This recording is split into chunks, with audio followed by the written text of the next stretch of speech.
तो अब हमने रिकॉर्डिंग ऑन कर दी है, तो ठीक है, तो हम आगे बढ़ते हैं। तो ये हमने कॉन्फ़िगरेशन पिछली बार देखी थी, है ना। तो इस कॉन्फ़िगरेशन के अगर हम अंदर जाएं तो यहाँ पे अपने पास ये डेटा है, यहाँ पे हमने क्या डाला हुआ है, यूज़र नेम पासवर्ड ये सब डाला हुआ है, ठीक है। अब इसमें क्या हमने एक एंटिटी मैनेजर का ऑब्जेक्ट बनाया था, फिर एंटिटी मैनेजर को हमने दिया था डेटा सोर्स हिकारी है, ठीक है। तो हिकारी के अंदर सारा गया था, ठीक है। और फिर इसमें जो ये डेटा है ये सब हिकारी के पास हमने भेजा था। फिर हमने एक ट्रांजैक्शन मैनेजर बनाया था जो ट्रांजैक्शन में हेल्प करेगा। एक हमने एक्सेप्शन ट्रांसलेशन बनाया था कन्वर्ट करने के लिए ट्रांसलेशन को। हाइबरनेट प्रॉपर्टीज़ के लिए हमने एक अलग प्रॉपर्टी फाइल का यूज़ किया था, लेकिन ये हमने डायरेक्टली यहाँ पे यूज़ नहीं किया था, इसको हमने किया था ऊपर यूज़ जब हम एंटिटी मैनेजर बना रहे हैं। और इसके अंदर हमने सेट कर दी थी चीज़ें कि दिखानी है क्वेरी, नहीं दिखानी, डायरेक्ट कौन सा हम यूज़ कर रहे हैं, ठीक है। तो ये थी हमारी कॉन्फ़िगरेशन। इसमें हमने इसी जगह पे ऑब्जेक्ट पे सेट किया था पाथ, जिसके अंदर जाके हम एंटिटीज़ फोल्डर को ढूंढेंगे, ठीक है। अब इसमें अच्छा यहाँ पे एंटिटी है ना, तो पहले एंटिटीज़ कर देते हैं, ठीक है। एंटिटीज़ कर दिया। अब इसमें मैंने थोड़ी तो कॉन्फ़िगरेशन बना दी थी इसकी, लेकिन चलिए वो बताना। अब देखो अब डिफरेंस है उसमें कितनी सारी गिनती है ना। पहली चीज़ क्या है, पहली चीज़ ये है कि इसमें हमको हिकारी अब डालने की अलग से ज़रूरत नहीं है। यहाँ पे मैंने हिकारियन डाला है ना, ठीक है, वो डालने की ज़रूरत नहीं है। और क्यों ज़रूरत नहीं है, क्योंकि अगर हम जाएंगे मेवन के अंदर और फिर हम जाएंगे स्प्रिंग JPA, ठीक है, ये रिस्पॉन्सिबल है हाइबरनेट और बाकी डेटाबेस के अंदर। तो यहाँ पे देखो हिकारी नहीं है, अच्छा ठीक है। तो फिर हम और अंदर जाएंगे, मतलब AOP नहीं है, JDBC, ठीक है। हिकारी आगे हिकारी CP। तो by default Hikari he use करता है। अगर आपको कोई दूसरा यूज़ करना है तो आप कुछ दूसरा यूज़ कर सकते हो, लेकिन आप इसका अगर ये देखोगे JDBC स्ट्रिंग स्टार्टर JDBC देखोगे तो ये सीधा से डिस्क्रिप्शन जो बता रहा है कि स्टार्ट करता है ये यूज़ करना JDBC को विद हिकारी कनेक्शन पूल। तो जो स्प्रिंग का डिफ़ॉल्ट कनेक्शन पूल हो गया, वो डिफ़ॉल्ट उसने हिकारी उठा लिया। वही हिकारी सबसे ज़्यादा कॉमन भी था, तो उसने वही उठा लिया। तो जैसे हम अगर सर्वर मांगते हैं तो टॉमकैट से चलता है, यूज़ करने के लिए हम नेटिव भी कर सकते हैं, बट यूजली टॉमकैट ही चलता है इंडस्ट्री स्टैंडर्ड के हिसाब से, तो टॉमकैट उठा के कर देता है। Similarly with Hikari CP। तो जो पहले हमें, अब मैंने वही कहा था ना कि यार हम कर तो इस कॉन्फ़िगरेशन के साथ भी कर सकते हैं, लेकिन ये कॉन्फ़िगरेशन 3 साल पुरानी है, 3 से 4 साल पुरानी है कॉन्फ़िगरेशन, तो इसमें इतना फील नहीं है करने का। तो ये पूरी चीज़ जो हमें पहले करनी पड़ती थी, इन्होंने क्या किया, यही तो होता है हर बार जो हमने थ्रेड में भी देखा था। पहले ऑब्जेक्ट बनाना पड़ता था, पहले क्लास एक्सटेंड करनी पड़ती थी, फिर दूसरा तरीका दे दिया कि एक ऑब्जेक्ट बना दो अलग से, फिर उसको थ्रेड की क्लास के अंदर डाल दो। फिर थ्रेड बनाना ही बंद करवा दिया, स्टार्ट कॉल करने की ज़रूरत ही नहीं है। उसके बाद आप सीधा एग्जीक्यूटर सर्विस में एक एक्स अमाउंट ऑफ थ्रेड बना दो, उसको बस टास्क दे दो, यूज़ होता रहेगा।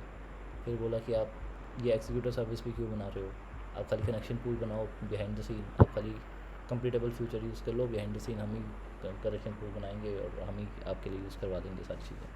तो इवेंचुअली क्या होता है, छोटा छोटा काम करने की कोशिश की जाती है, हर एक नेटवर्क में सहूलियत मिलती है हमें। तो वही हुआ यहाँ पे, अब हिकारी हमको डालने की ज़रूरत नहीं है। अब सीधा अब हम सीधा जब चलते हैं काम करने यहाँ पे, तो हमको इसके बिना ही हमारा काम चल जाता है कॉन्फ़िगरेशन के अंदर। तो इसमें हमारा हिकारी नहीं है, ठीक है, हमने खाली डेटा सोर्स बनाया, हिकारी अपने आप ही यूज़ हो रहा है, हमको कुछ करने की ज़रूरत ही नहीं है। वो ऑटो कॉन्फ़िगरेशन है, जैसे हम टॉमकैट के लिए कुछ कॉन्फ़िगर नहीं करते, हिकारी के लिए भी हमें कुछ कॉन्फ़िगर करने की ज़रूरत नहीं है। बस यूज़र नेम ये सब डालो, वो डिफ़ॉल्ट ही, क्योंकि कोई सेंस नहीं बनता हम हर DB क्वेरी के लिए कनेक्शन बनाएं, क्योंकि जैसे हम पहले बता रखा है बहुत लंबा सिस्टम चलता है उसका। आप कनेक्शन आप आपका आवाज़ नहीं आ रहा है ठीक से अभी। ओके, फ्लक्चुएट कर रहा है। हाँ, अभी आया। अच्छा, तो अभी हर एक क्वेरी के लिए अगर कनेक्शन बनाएंगे हम तो बड़ा इशू है ना उसमें, क्योंकि हैवी टास्क है। तो उसके लिए ये पूल का जो कॉन्सेप्ट आता है, डिज़ाइन पैटर्न जो है, अब थ्रेड पूल, कनेक्शन पूल, कुछ भी हो सकता है पूल के अंदर। तो अब इसमें ही इन्होंने क्या कर दिया है, तो ये बहुत ही ऑब्वियस आइटम है कि आप अगर आज के टाइम पे जहाँ पे तो सारा डेटा है, आप अगर बिना कनेक्शन पूल ये काम करोगे, इट डजंट मेक सेंस। तो डिफ़ॉल्ट इन्होंने कनेक्शन पूल दे दिया और सबसे ज़्यादा यूज़ हिकारी था, तो इसलिए हिकारी दे दिया। अब आपको करने की ज़रूरत नहीं, अब डेटा सोर्स दोगे भी तब भी ये कनेक्शन पूल बना के ही काम करेगा उसकी, ठीक है। तो अब यहाँ से हमने वो हटा दिया, हिकारी का सिस्टम हटा दिया पहले वाले से, ठीक है।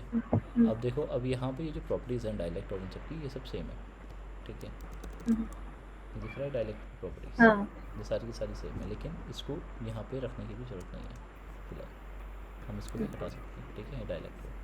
या भी बंद कर देते हैं क्योंकि इसका यूज़ केस है ही नहीं कहीं पे, ठीक है। फिर अब देखो और डिफरेंस देखते हैं क्या है। यहाँ पे एंटिटीज़, यहाँ पे मैं ऑब्जेक्ट बना के डाल रहा था ना एंटिटी मैनेजर के अंदर, दिख रहा है। हाँ और फिर यहाँ पे अच्छा यहाँ पे तो क्या है ऐसे, ठीक है। तो यहाँ पे हमने क्या किया, उसको एंटिटी स्कैन एनोटेशन है हमारे पास, ठीक है। अब एंटिटी स्कैन के अगर हम जानते जाएंगे तो किसके अंदर आया, ये 3.2.5 के अंदर आया, अभी 2 वाले वर्जन के अंदर नहीं था, ठीक है। तो अभी पीछे चलते हैं। अब एंटिटी स्कैन यहाँ पे होगी हमारे पास, तो और अच्छा हो गया। ट्रांजेक्शन मैनेजमेंट के लिए ये एनोटेशन आ गई, कॉन्फ़िगरेशन हम पहले भी यूज़ कर ही रहे थे, ठीक है। अब ट्रांजेक्शन मैनेजर का लेकिन हमने बीन बनाया हुआ, ठीक है। यहाँ पे एक ट्रांजेक्शन मैनेजर का बीन बनाया, डेटा सोर्स का बीन बनाया, बस। अभी पोस्ट कंस्ट्रक्ट मैंने वैसे डाला हुआ है चेक करने के लिए कि भाई बीन बन रही नहीं बन रही, कॉन्फ़िगरेशन है तो बीन बनेगी ऑब्वियसली, है ना। तो ये पोस्ट कंस्ट्रक्ट डाल सकता है। तो पहले कितनी बड़ी फाइल थी और अब कितनी छोटी फाइल हो गई। अब हमने खाली 2 चीज़ें बनाई, एक तो डेटा सोर्स बनाया सीधा, और क्या बनाया हमने, ट्रांजेक्शन मैनेजर बनाया, ट्रांजैक्शन मैनेजर भी। ठीक है। अब इसे रन करते हैं, देखते हैं कुछ चीज़ फटेगी तो नहीं। Package okay DAO.API। Okay student यहाँ पे, ठीक है।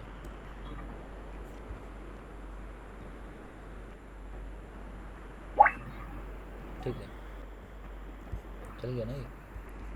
और यहाँ पे हमने, अच्छा मैंने पोस्ट कंस्ट्रक्ट हटा दिया तो वो भी बनी गई होगी।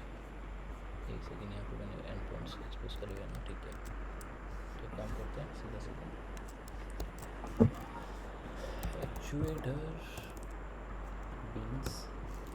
अब कॉन्फ़िगरेशन के नाम से तो बात होगी, इसका नाम क्या है, डेटाबेस कॉन्फ़िगरेशन बन गई। सिंगलटन डेटाबेस कॉन्फ़िगरेशन फाइल अपनी, फाइल में टाइप कॉन्फ़िग डेटाबेस कॉन्फ़िगरेशन, ठीक है। अपनी फाइल बन के तैयार है, ठीक है। अब सीन क्या है, अपने को इसमें खाली ये तो करना नहीं है, अपने को तो यूज़र डेटा डालना है, लाना है, टेबल बनाना है, क्रिएट करनी है ना, बहुत सारी चीज़ें होती हैं। तो अब हम क्या करेंगे इसमें, अब ये ना फोल्डर स्ट्रक्चर ऐसे ही हम बनाते हैं। इसमें एक एंटिटीज़ होता है, एंटिटीज़ के अंदर डालेंगे हम जो टेबल्स हमको बनानी है, ठीक है। और यहाँ पे API के अंदर और MPL के अंदर खाली, अच्छा ठीक है, इसको रिफ्रेश करते हैं। माय बैड,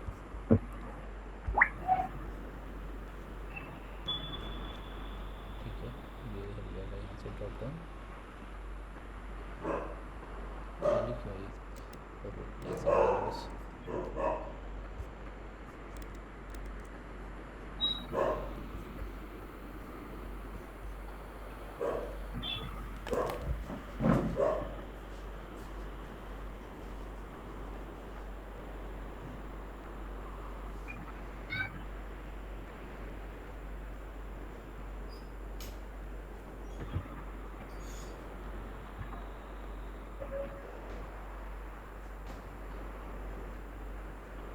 तो मेरे फोन के दरवाजे बंद हो गए, उनको ही बंद करने पड़ते हैं।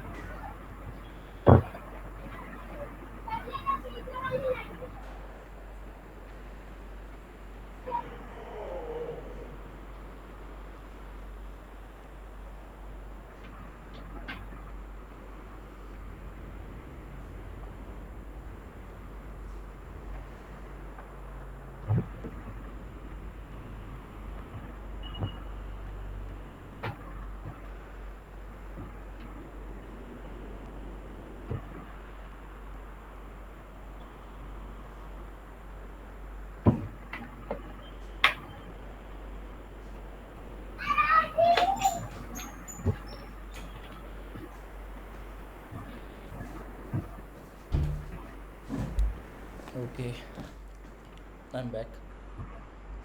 कैट को देखने जाना होता है डॉग से बचाने के लिए, हाँ, ठीक है। मुझे वही डाउट आया जब डॉग से ये हाँ करने बात। तो अभी यहाँ पे ये पता नहीं खाली क्लास में भी क्यों दिखा रहा है, ठीक है। कोई नहीं, इसका कोई इशू नहीं है। तो एंटिटी के अंदर हम रखते हैं सारी क्लासेस, ठीक है, जो भी एंटिटी वाली होती है। एंटिटी क्या होती है, टेबल होती है डेटाबेस की।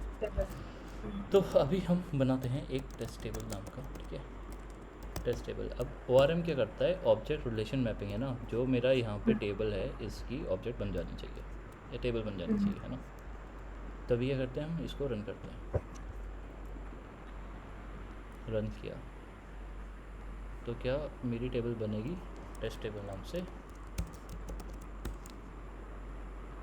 अब ये यूज़ करते हो ना डेटाबेस, ये कुछ, हम्म तो आपको इससे ही दिखाते हैं, वरना टर्मिनल से यूज़ कर रहे होते। तो यहाँ पे मैंने पोस्टग्रेस वाला ये डेटाबेस है मेरा लोकल, तो इसमें मैंने स्नैपडील ऐसे एक रैंडम बना रखा है, मतलब स्नैपडील बनाई थी थोड़ी सी पहले। तो एक सेशन में तो हम स्कीमा के अंदर, पब्लिक के अंदर, टेबल्स के अंदर जाएंगे। तो फिलहाल यहाँ पे ये कैसे दिखा रहा है, यहाँ पे एक सेकेंड रिफ्रेश करते हैं इसको। अच्छा, मैं टेस्ट टेबल ही बनाता हूँ क्या हर बार? ओहो, यहाँ पे कस्टमर तो नहीं है,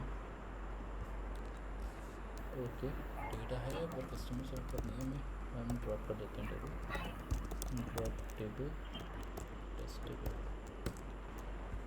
ओके ठीक है। And then drop table student, ठीक है, ऐसे रिफ्रेश करते हैं, चलेगी, ठीक है। तो दोबारा एक बार सर्वर अप करते हैं वहाँ पे पीछे जाके। क्या अभी एक और चीज़ है, लेकिन कॉन्फ़िगरेशन के अंदर जाके अब हमको मेन कॉन्फ़िगरेशन नहीं देखनी स्प्रिंग बूट की, अब हमको डाउ की कॉन्फ़िगरेशन देखनी है एंटिटी बनाने के लिए, ठीक है। यहाँ पे ये कोई एंटिटी है ना, और मैंने एंटिटीज़, एंटिटी। ठीक है। अब अगर मैं रन करूँगा क्या टेबल बनेगी? जवाब है नहीं, ठीक है। नहीं तो वो कुछ तो एनोटेशन वगैरह होगा ना। अच्छा ठीक है, select star from public asterisk यहाँ पे टेस्ट और टेबल, ठीक है, नहीं आएगी यहाँ पे, ठीक है। अब आप नहीं। कह रहे हो कि वो चाहिए, एंटोशन चाहिए, ठीक है। तो एक काम करते हैं, क्या हो गया, यहाँ पे टेस्ट टेबल है, ठीक है, एंटिटी लगा देते हैं, ठीक है, एंटिटी। अब एक चीज़ है, एंटिटी लगाने के बाद क्या ऑब्जेक्ट बनेगा, पब्लिक वॉइड, और पहले तो इसमें वो कर लेते हैं प्राइवेट स्ट्रिंग नेम, ठीक है, और पब्लिक वॉइड पोस्ट कंस्ट्रक्ट, और पोस्ट कंस्ट्रक्टर के कंस्ट्रक्शन के अंदर से set test table being created, ठीक है। अब रन करता हूँ तो एंटिटी लगा दिया। अब एक चीज़ देखना, ओके, ओहो ठीक है, ये तो दूसरी इशू दे गया, इस पर मुझे बाद में आना था, पर कोई नहीं, अभी इसने पहली दर्द दे दिया था, गैस पर आया था मैं सीधा, पर ठीक खाली में भी एरर देगा फिर तो, ठीक है। क्या एरर दे रहा समझ आ रहा है आपको? वो ये दिखाने में होगा तो वैसे आईडी, इतनी जल्दी कोई प्राइमरी दिक्कत आईडी। नहीं है, हाँ बिल्कुल बहुत सही पकड़े आप। कोई भी टेबल बिना प्राइमरी की नहीं हो सकती, यहाँ पे फाइबोनेटी सब कुछ देख रहा है ना, तो ठीक है। एक सेकंड, अच्छा हाँ ठीक है ठीक है ठीक है। अब मैंने ऊपर एंटिटी लगा दिया, और अब मैं इसको रन कर रहा हूँ, ठीक है। अब ये रन हो गई ना ये। अब यहाँ पे देखो, ये एंटिटी जब मैंने रन करी, पोस्ट कंस्ट्रक्ट नहीं चला क्योंकि मैंने यहाँ पे ऐसे पोस्ट कंस्ट्रक्ट लगाया था, माय बैड। तो पहली चीज़ तो ये है कि मैंने एंटिटी लगाया ना, अब एंटिटी किसकी है, परसिस्टेंस की है, ये उसकी नहीं है, स्ट्रिंग की नहीं है ना। तो क्या एंटिटी में भी अगर मैं लगाऊंगा पोस्ट कंस्ट्रक्ट तो क्या चलेगा? यहाँ पे पोस्ट कंस्ट्रक्ट लगाया मैंने एंटिटी में, और यहाँ पे ये देखो, ये अभी टेस्ट टेबल क्रिएटेड नहीं आया, दिख रहा है फिलहाल यहाँ पे। मैं यहाँ पे टेस्ट टेबल रन करूँगा, यहाँ पे इसको रिफ्रेश करूँगा, ये नहीं बनी। बट ये टेबल हम बना रहे तो आईडी वगैरह एकदम नॉर्मली, जैसे हम डीबी में एक टेबल क्रिएट करते तो जस्ट टेबल का नाम देते हैं ना, आईडी वगैरह तो कुछ नहीं देते इनिशियली। इनिशियली क्वेश्चन देते नहीं नहीं नहीं नहीं नहीं, ये तो ऑब्जेक्ट रिलेशन मैपिंग कर रहे हो ना हाइबरनेट से आप, ठीक है। आप कह रहे हो कि मैं प्राइमरी की, आप अगर क्रिएट टेबल करके भी चलाते हो ना, हाँ अब मुझे पता नहीं कि लेटर वर्जन अलाउ करता है नहीं करता है, पुराने वर्जन तो अलाउ करते थे कि आप रैंडम बिना कीलेस टेबल बना दो, एक प्राइमरी कीलेस टेबल बना दो। हाँ अब उसमें से कुछ चीज़ फेच करनी है, रिकॉर्ड फेच करना है, तो आपको क्या देना पड़ेगा उसका आपको कंपोजिट की लगानी पड़ेगी, दो तीन चीज़ का कॉम्बिनेशन बना के आप डेटा को एक यूनिक की बनाओगे। बट जब आप ऑब्जेक्ट रिलेशन मैपिंग कर रहे हो तो आपके स्टूडेंट की एक आइडेंटिटी होनी चाहिए ना, आपकी पेरेंट स्टूडेंट टीचर सबकी प्राइमरी की होगी ना, एम्प्लॉई सबकी प्राइमरी की होगी, कोई सा भी देखो उसमें सब में होगा, और आपको फेच कर रहे होंगे, ऑब्जेक्ट चाहिए होगा आपको। तो आपको फेच करने के लिए अगर आपको एक पर्टिकुलर ऑब्जेक्ट चाहिए तो आपको प्राइमरी की चाहिए ना, वहाँ पे थोड़ा खेलते रहोगे तीन हाँ तीन आइटम के साथ। तो वाली टेबल जो होती हैं वो हेल्पर टेबल्स होती हैं, इसमें वो अपने आप बना देगा हाइबरनेट, वो भी देख लेंगे।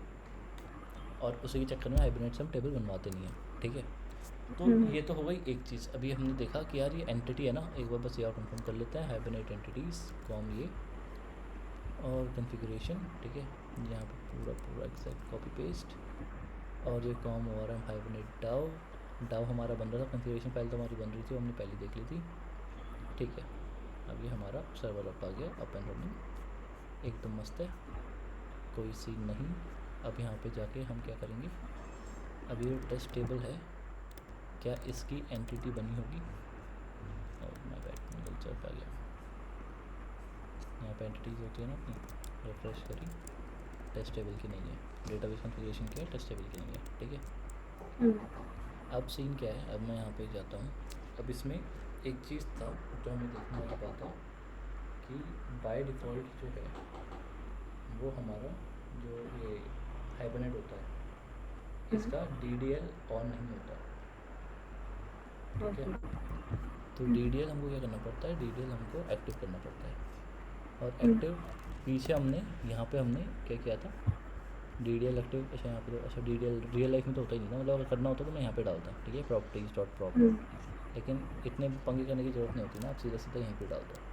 तो जो ऊपर लिखा हुआ है ना स्प्रिंग डॉट JPA, ठीक है, फिर आप हाइबरनेट का लिख दो, देखिए भैया हाइबरनेट है, मतलब रटने की भी ज़रूरत नहीं होती इसकी, सेम होता है, ऑनलाइन भी मिल जाता है आराम से, पर आसान है। स्प्रिंग के बारे में बात करें, JPA जावा प्रोसेसिंग CPA होती है, उसमें हाइबरनेट के बारे में बात करना चाहता हूँ मैं, उसमें बोलना चाहता हूँ मैं DDL को आप ना एक काम करो, ऑटो अपडेट पे दे दो, ठीक है, DDL इक्वल्स टू, और हाइबरनेट एक दो डॉट आ गया, DDL जोड़ना है, और यहाँ पे ठीक है, ये सिंगल है, ठीक है, ठीक है, ये कर दिया हमने। और इसके साथ ना अब हम चलाते हैं आपको, जो हमने रन किया,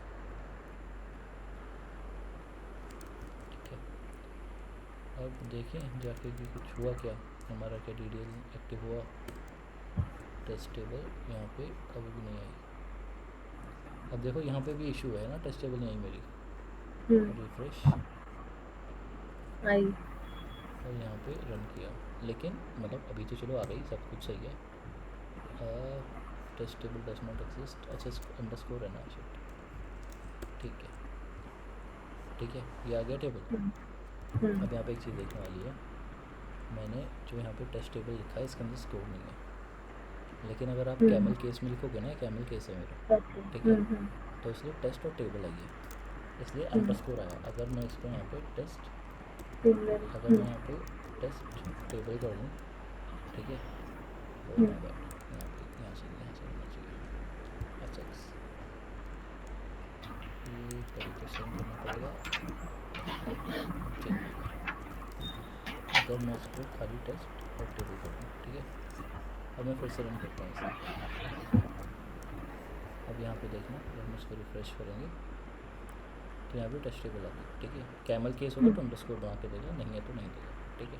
फिलहाल इसको डिलीट का ऑप्शन है पे, हाँ ठीक है, डॉट टेबल करते हो ना, डिलीट हो गई, टेस्ट टेबल है ना, इसको डिलीट कर दो,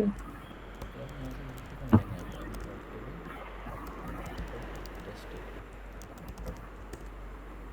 ठीक है, ड्रॉप कर दिया। अब रिफ्रेश करेंगे, आपकी टेबल नहीं दिखेगी, नहीं दिख रही है ना, ठीक है। लेकिन अब सीन क्या है, जैसे मैं बोल रहा था यार टेबल बनी या नहीं मिली, मान लो कि मेरे पास प्रोडक्शन का एक्सेस नहीं है डेटाबेस का देखने के, तब आप कैसे देख पाओगे, आपको तो इन्फॉर्मेशन चाहिए ना कि आप देख लीजिए, अगर सीनियर रिसोर्स होगा तो आपको मिल जाता है डेटा, नहीं सीनियर नहीं हो तो नहीं मिलेगा।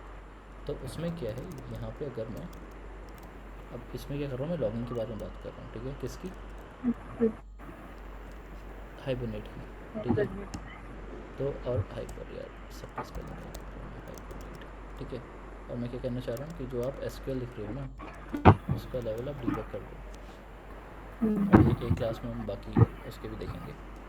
और एक और चीज़ है, फिर इसमें हम बोलेंगे स्प्रिंग, और जो ऊपर कर रहे थे ना, ये देखो ये सेम है, ये पता है इसलिए रट जाता है, क्योंकि या तो आप देखते रहोगे या आप अगर टाइप कर रहे हो मेरे जैसे, तो यहाँ पे सेम है। अगर मैं हाइबरनेट का कर रहा हूँ तो यहाँ पर इतना तो सब में कॉमन रहता है ना, लेकिन ये फिलहाल मैं ये हाइबरनेट का नहीं कह रहा हूँ, ये है उसका सोर्स, ये JPA का ये खाली है, ठीक है, हम्म, क्योंकि हाइबरनेट एक ओ है जो कौन यूज़ करता है, जावा का जेपीई यूज़ करता है। हाइबरनेट हम्म, मीडिएटर है एक डेटाबेस और जावा के बीच में। तो जावा अपनी जेपीई की एपीआई खोल के रखता है, उसको इम्प्लीमेंट करता है हाइबरनेट, और फिर डेटाबेस भी अपनी इम्प्लीमेंटेशन रख के खोल के रखता है, उसको भी इम्प्लीमेंट करता है हाइबरनेट। तो एक मीडिएटर बन जाता है दोनों के बीच में। तो यहाँ पे मुझे जेपीई काम तो जेपीई के साथ ही करना है, हम्म, लेकिन क्योंकि चल तो जेडीपी से रहा है ना पीछे भी, अब वो हाँ, हाइबरनेट अपने आप ही कर दे रहा है चीज़ें, पर चल रहा है जेडीपी से है। तो अब सीन क्या है यहाँ पे, अब इसमें शो एसक्यूएल है, तो मैं इसको कर हम्म, दूँगा ट्रू। ठीक है, अगर मैंने कुछ गलत नहीं लिखा होगा तो अब क्या होना शुरू हो जाएगा इसके साथ, जैसे हम, तो अब जैसे ही मैं ये चला रहा हूँ तो देखो यहाँ क्रिएट पे क्या है मेरे टेबल, पास। क्वेरी, अब मुझे कंफर्म है कि भाई इसने कोशिश तो करी है ना। हम्म, हम्म, यहाँ पे देखो ये, यहाँ पे क्या आ रहा है, डिबग। हम्म, ठीक है, डिबग लेवल की वैसा है, और ये कहाँ की, ये क्यों आया, क्योंकि मैंने हाइबरनेट के लिए बोला था प्रिंट कर दो, ये मैंने डिबग के लिए बोला था, इसलिए ये दोनों अलग अलग चीज़ें आएंगी। ठीक है, यहाँ पे क्या बोल रहा है, क्रिएट टेबल करिए मैंने टेस्ट टेबल, और इसके अंदर ये है, और ये पूरी क्वेरी पकड़ा दी मुझे। ठीक है, हम्म, एक सेकंड देना। नहीं नहीं, मैं लिख रहा हूँ। तो कैसे पहुँचोगे तो, ऐसे ही खा लेता हूँ जल्दी से हाथ धो। मैं 2 मिनट में आया Seema. Hmm,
okay. Hi Seema, sorry for delay. और ठीक है, चलो हाँ। आगे। हम कहाँ थे? ठीक है, तो हमने क्या देखा था अभी तक? अच्छा हाँ, ठीक है, ये हमने कॉन्फ़िगरेशन देखी थी यहाँ पे हमने जो कर ली है। तो ये पहले भी कर सकते थे, ये वाला ऐसा नहीं है कि हम यहीं से कर सकते हैं, ये हम पहले भी कर सकते थे, 1020 में भी कर सकते थे यानी कॉन्फ़िगरेशंस एनोटेशन के थ्रू। तो सॉरी एनोटेशन की प्रॉपर्टी फाइल के थ्रू वहाँ पे भी जो मैंने पुराना भी कोड दिखाया था उसमें भी प्रॉपर्टी फाइल ही बनाई जा रही थी जावा के थ्रू, बट आप डायरेक्टली भी कर सकते हो। ये ऑटो कॉन्फ़िगरेशन और स्ट्रिंग कोड की खासियत है जो पॉम फाइल और यहाँ से प्रॉपर्टीज फाइल से देख के अपना कॉन्फ़िगरेशन में ऐड कर देते हैं। तो हमने ये देख लिया, अब हमको दिख रहा है ना कि क्या एग्जीक्यूट हो रहा है यहाँ पे, और हमने ये भी देख लिया टेबल बन गई है ना। अब सीन क्या है, यहाँ पे ये भी देख लिया हमने किस भी हिसाब से बनाएंगे तो उसके हो जाएगा। अब यूजली यहाँ पे हमने टेबल एनोटेशन नहीं लगाई थी, ध्यान दिया इसका। हाँ अब मैं क्या करूँगा यहाँ पे इसको अगर मैं स्टूडेंट कर दूँ या एम्प्लॉय कर देता हूँ एम्प्लॉय, ठीक है। तो इवन दो टेस्ट टेबल है इसका नाम, है ना। अब मैं इसे बंद करके अगर चलाऊँगा तो ना हमें डेटाबेस में आने की भी जरूरत नहीं है, यहाँ पे दिख जाएगा क्रिएट टेबल एम्प्लॉय, ठीक है। तो इसका क्या हुआ, ये नई टेबल। अब इसमें ना एक चीज़ और जानने वाली है, तो बहुत ही ज़्यादा बेसिक चीज़ें भी मैं कवर कर रहा हूँ कि इसमें पुरानी टेबल रीनेम नहीं होती है। देख लो टेस्ट टेबल पड़ी है यहाँ पे, एम्प्लॉय नहीं है। तो यहाँ पे ये सीन चलता है टेस्ट टेबल में भी। ओके ये सब डिलीट कर दिया, ठीक है। अभी अब देखोगे रिफ्रेश करने पे अब हमारे पास क्या है, यूज़र ऑर्डर पुरानी है, हमने खाली एम्प्लॉय बनाई है अभी नहीं। अब एम्प्लॉय के अगर जाओगे तो माय बैड, तो अगर एम्प्लॉय में जाओगे तो एम्प्लॉय के अंदर खाली एक ही कॉलम है, पब्लिक एम्प्लॉय हो गया नेम, है ना। लेकिन मुझको अब ज़्यादा चाहिए, लेकिन प्राइवेट।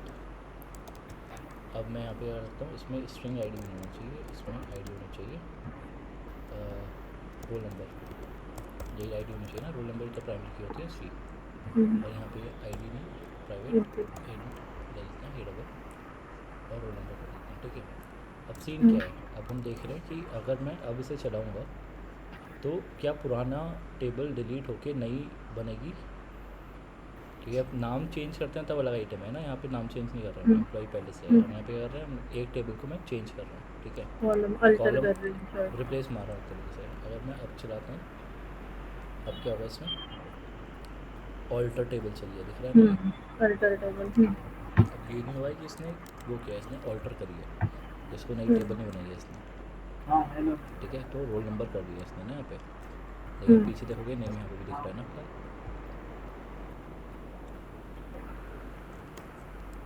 तो नेम अभी भी है यहाँ पे, ठीक है, डिलीट नहीं किया इसने। ऑल्टर टेबल इफ एग्जिस्ट किया हुआ है, और फिर इसने बोल दिया कि आप एक काम करो, रोल नंबर को ऐड कर दो, कॉलम रोल नंबर, और इसको नॉट नल कर दो। लेकिन सीन क्या है, अब अगर इसके टेबल के बारे में देखोगे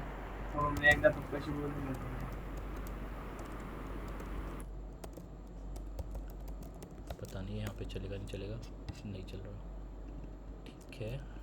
तो एक काम करते हैं, इसमें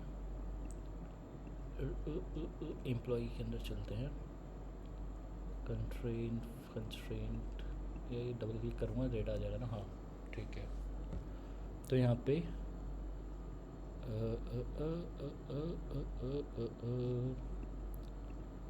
यार प्राइमरी की टाइप एम्प्लॉय नेम दिखा रहा है ना, अभी भी देख रहे हो, वो चेंज नहीं किया इसने, देखा, देख ली चीज़ क्या हो रही है। सिलेक्ट कर दो, हाँ हाँ हाँ म्यूट था मेरा। वाह वाह वाह, मैं कनेक्टेड हूँ उससे, ठीक है। यहाँ पे स्नैप, ठीक है। अब यहाँ पे हम चलते हैं और यहाँ पे डी में एम्प्लॉय, ठीक है। इंडेक्सेस एम्प्लॉय की प्राइमरी की, यहाँ पे दिख रहा है प्राइमरी की क्या है, नेम। अब मुझे ना इसकी आदत है आईडी की, इसमें इतना टच करके घूम फिर के यहाँ पे पहुँचे, यहाँ पे सीधा सीधा चल जाती है। तो अभी सीन क्या है, अभी तक हमारी प्राइमरी की पुरानी है, इसने डिलीट नहीं करी, इसने बस एक कॉलम ऐड कर दिया, इवन तो उसके आगे हमने आईडी लगा रखी है, ठीक है। तो ये ऑल्टर रिप्लेस वाली काम सही से नहीं करता, समझ आ गया नहीं हमें। हाँ अब मैं क्या करूँगा, अब मैं यहाँ पे वापस जाऊँगा इसमें, और मैं यहाँ पे जाके इसको ड्रॉप कर दूँगा, ड्रॉप टेबल पब्लिक, ठीक है। अब मैं फिर से इसको रन करूँगा, ठीक है। अब क्या किया इसने, create table roll number primary की दिया है, अब रोल नंबर दिया है प्राइमरी की। पहली वाली अगर क्वेरी याद है तो उसमें प्राइमरी की नहीं आई थी, कॉलम ऐड हुआ था खाली, ठीक है। और अभी मैं अगर अब देखूँगा एम्प्लॉय टेबल को, अब क्या है प्राइमरी की इसमें रोल नंबर और एक ही कॉलम, ठीक है। तो हमने दो चीज़ देखी है कि मैं अगर टेबल का नाम चेंज करता हूँ तो नई टेबल बनती है, पुरानी को हाथ में लगाया जाता है। दूसरा, अगर मैं एक कॉलम रिप्लेस करके दूसरा कॉलम डाल देता हूँ तो डिलीट नहीं होता, ठीक है।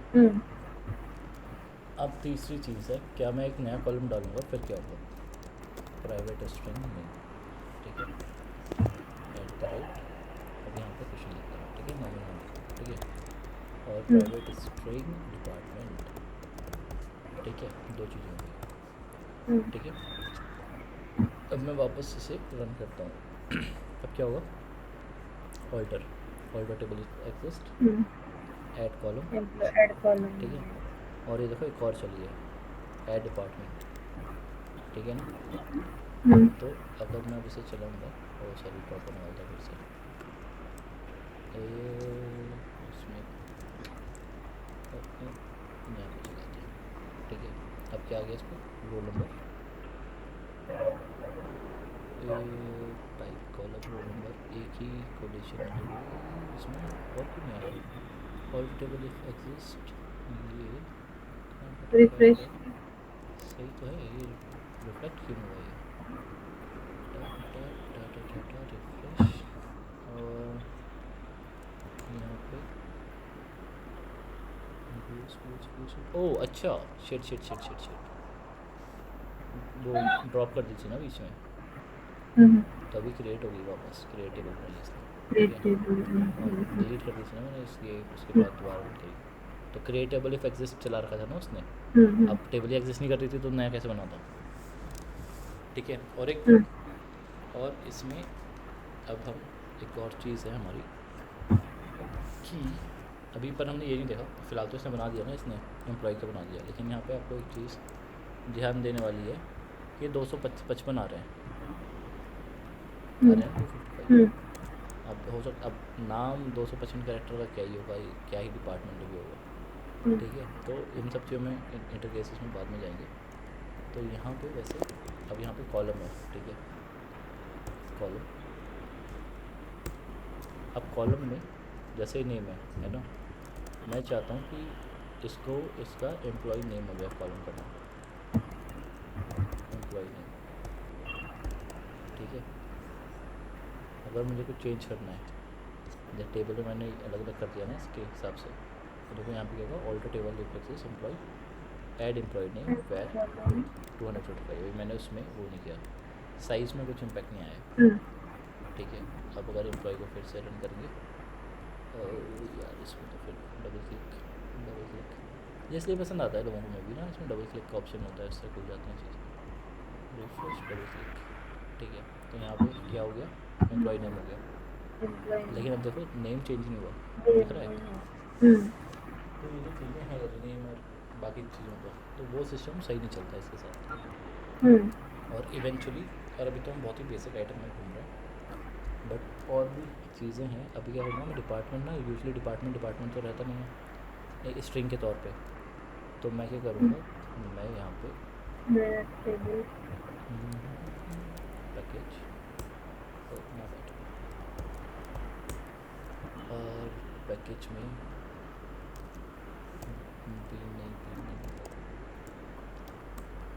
मॉडिफाई से, अच्छा ठीक है। तो यहाँ पे मैं क्या करूँगा, एक क्लास बना दूँगा और उसके अंदर मॉडल के अंदर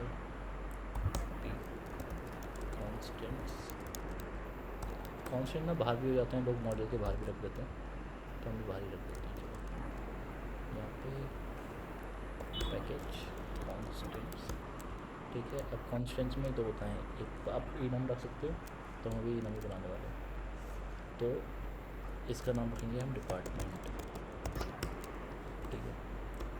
अब डिपार्टमेंट में कर लिख देंगे हम, कौन सा डिपार्टमेंट होगा, IT सेल्स, ठीक है। और क्या होगा, और मार्केटिंग कर देते हैं, मार्केटिंग 3 नंबर, ठीक है, खाली। अब ये जो इनम है डिपार्टमेंट का, अब ये मैं लेके जाऊँगा हॉट टेस्ट टेबल के अंदर अपने, और एक तब इसका नाम भी दे देता हूँ यार, हॉट टेस्ट टेबल हो गया, ये एम्प्लॉय बना रहे हैं ना एम्प्लॉय, ठीक है। और यहाँ पे एम्प्लॉय ये थोड़ा ठीक हो गया, और इसको भी हटा देते हैं, कोई मतलब नहीं है इसका, और इसको भी हटा देते हैं, कोई मतलब नहीं है इसका।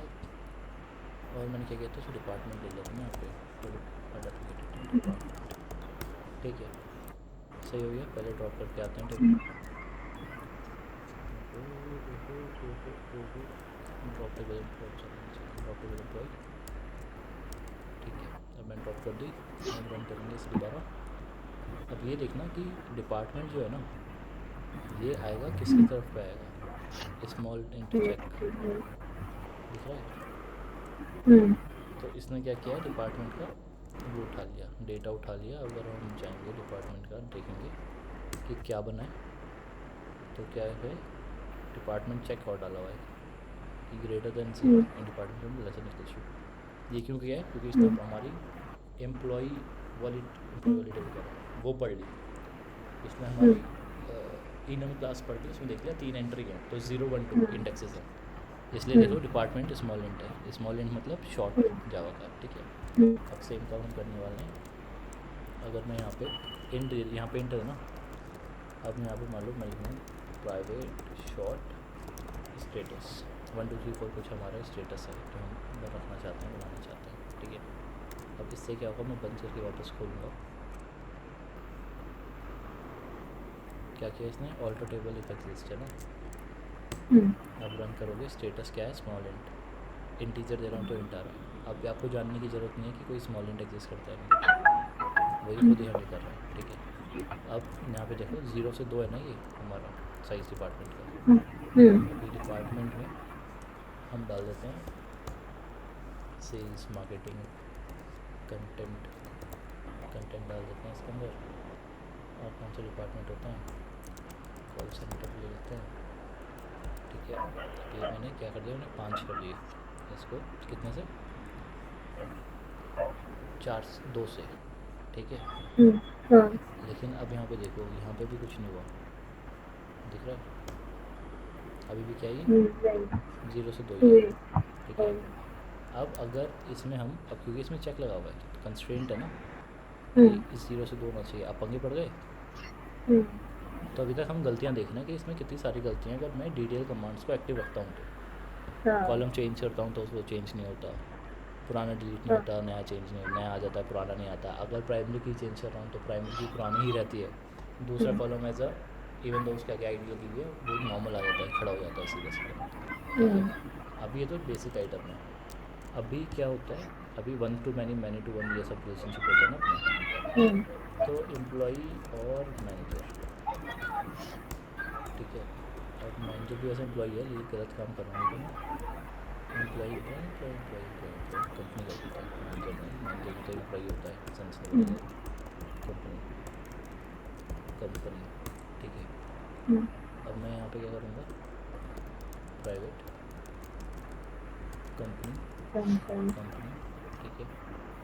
और यहाँ पे कंपनी के ऊपर मुझे एंटिटी बनाना पड़ेगा, और यहाँ पे प्राइवेट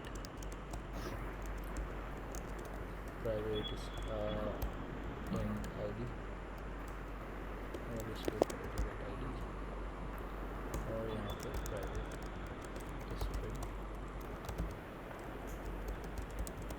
ठीक है। ये 2 आइटम हो गई अपनी।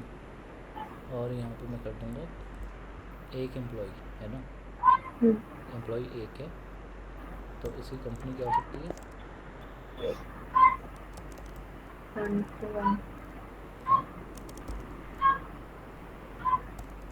1 to many, many to 1, many employee can have 1 company है ना। अब हम क्या करेंगे, रन करेंगे इसे। अब देखो क्या होगा। अब मैं अगर यहाँ पे डी मारूँ, पहले तो इसको रिफ्रेश करके दिखाता हूँ, पहले तो अब टेबल से ज़्यादा क्या कहिए यार, आपको ध्यान पे दिखाना पड़ेगा ना। यहाँ पे देखो आप, यहाँ पे कंपनी बन गई है ना, कंपनी बनी है ना यहाँ पे। और इसके अंदर जाएंगे तो आईडी और नेम सीधा सीधा बन गया। और यहाँ पे हमारे जो ऑर्डर्स है Employee. एम्प्लॉई है। अब एम्प्लॉई के अंदर क्या आया, कंपनी आईडी, ठीक है। अब कंपनी आईडी तो नहीं डाली हमने, कंपनी आईडी तो नहीं डालते, हमने तो कंपनी डाली है। इसने खुद कंपनी आईडी डाला, और किस में डाला, एम्प्लॉय में, जहाँ पे मैंने लिखा Employee. हुआ है ना। तो अगर ये है ना, अब ये है सिंगल साइड वाली आइटम। अभी क्या है, ये आपके लिए, और इसमें कंस्ट्रेंट भी हैं, इसमें ना कंस्ट्रेंट, अब वापस दिखाने के लिए फॉरन की कंस्ट्रेंट ऐड हो गया, ठीक है, कंपनी आईडी। तो ये जो सारी चीज़ें हैं फॉरन की कंस्ट्रेंट, और ये अभी तो बेसिक है, अभी मैं बहुत डीप में जा नहीं रहा हूँ।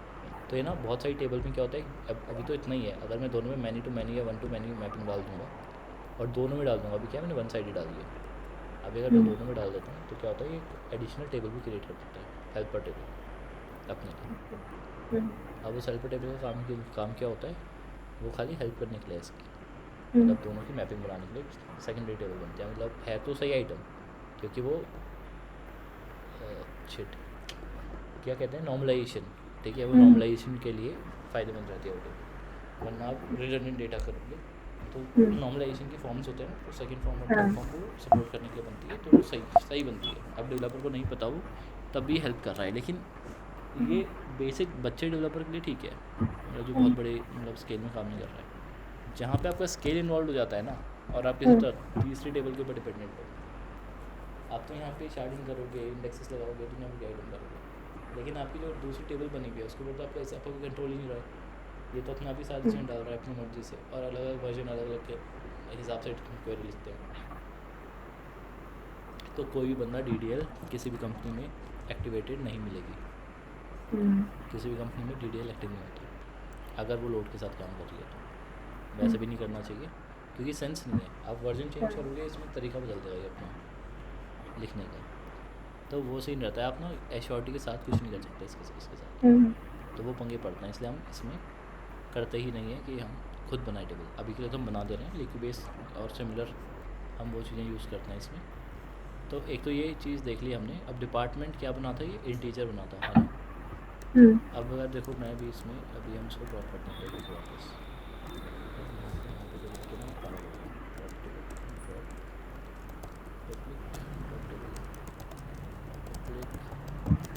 एम्प्लॉय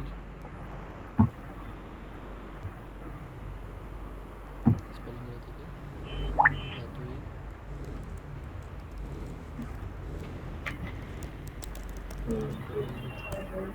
ठीक है, टेबल डॉट टू। तो अब मैं अगर दोबारा रन करता हूँ इसे,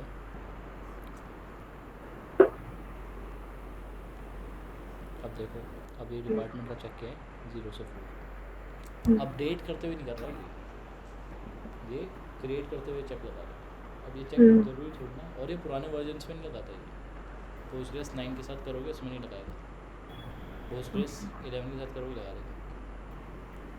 तो ये पंगे रहते हैं। अब ये चीज़ अब किसी ने 9 करी है, उसको पता नहीं, वो चलाई जा रहा है चीज़ें, पता चला जब उसने कॉलम में 4 से 5 किया, जब समझ आ रहा है उससे एंट्री नहीं कर रही है, कोड कटने लग गया। तो बिना बात के घंटे लेने ही नहीं ज़िंदगी के। जो भी हम एक काम कर रहे हैं, कंस्ट्रेंट लगा रहे हैं, इवेंचुअली ये तो एक तरीका है, क्यू लिक्विड बेस जैसे टूल्स बहुत ही वो है, रिक्वायर्ड है इंडस्ट्री में।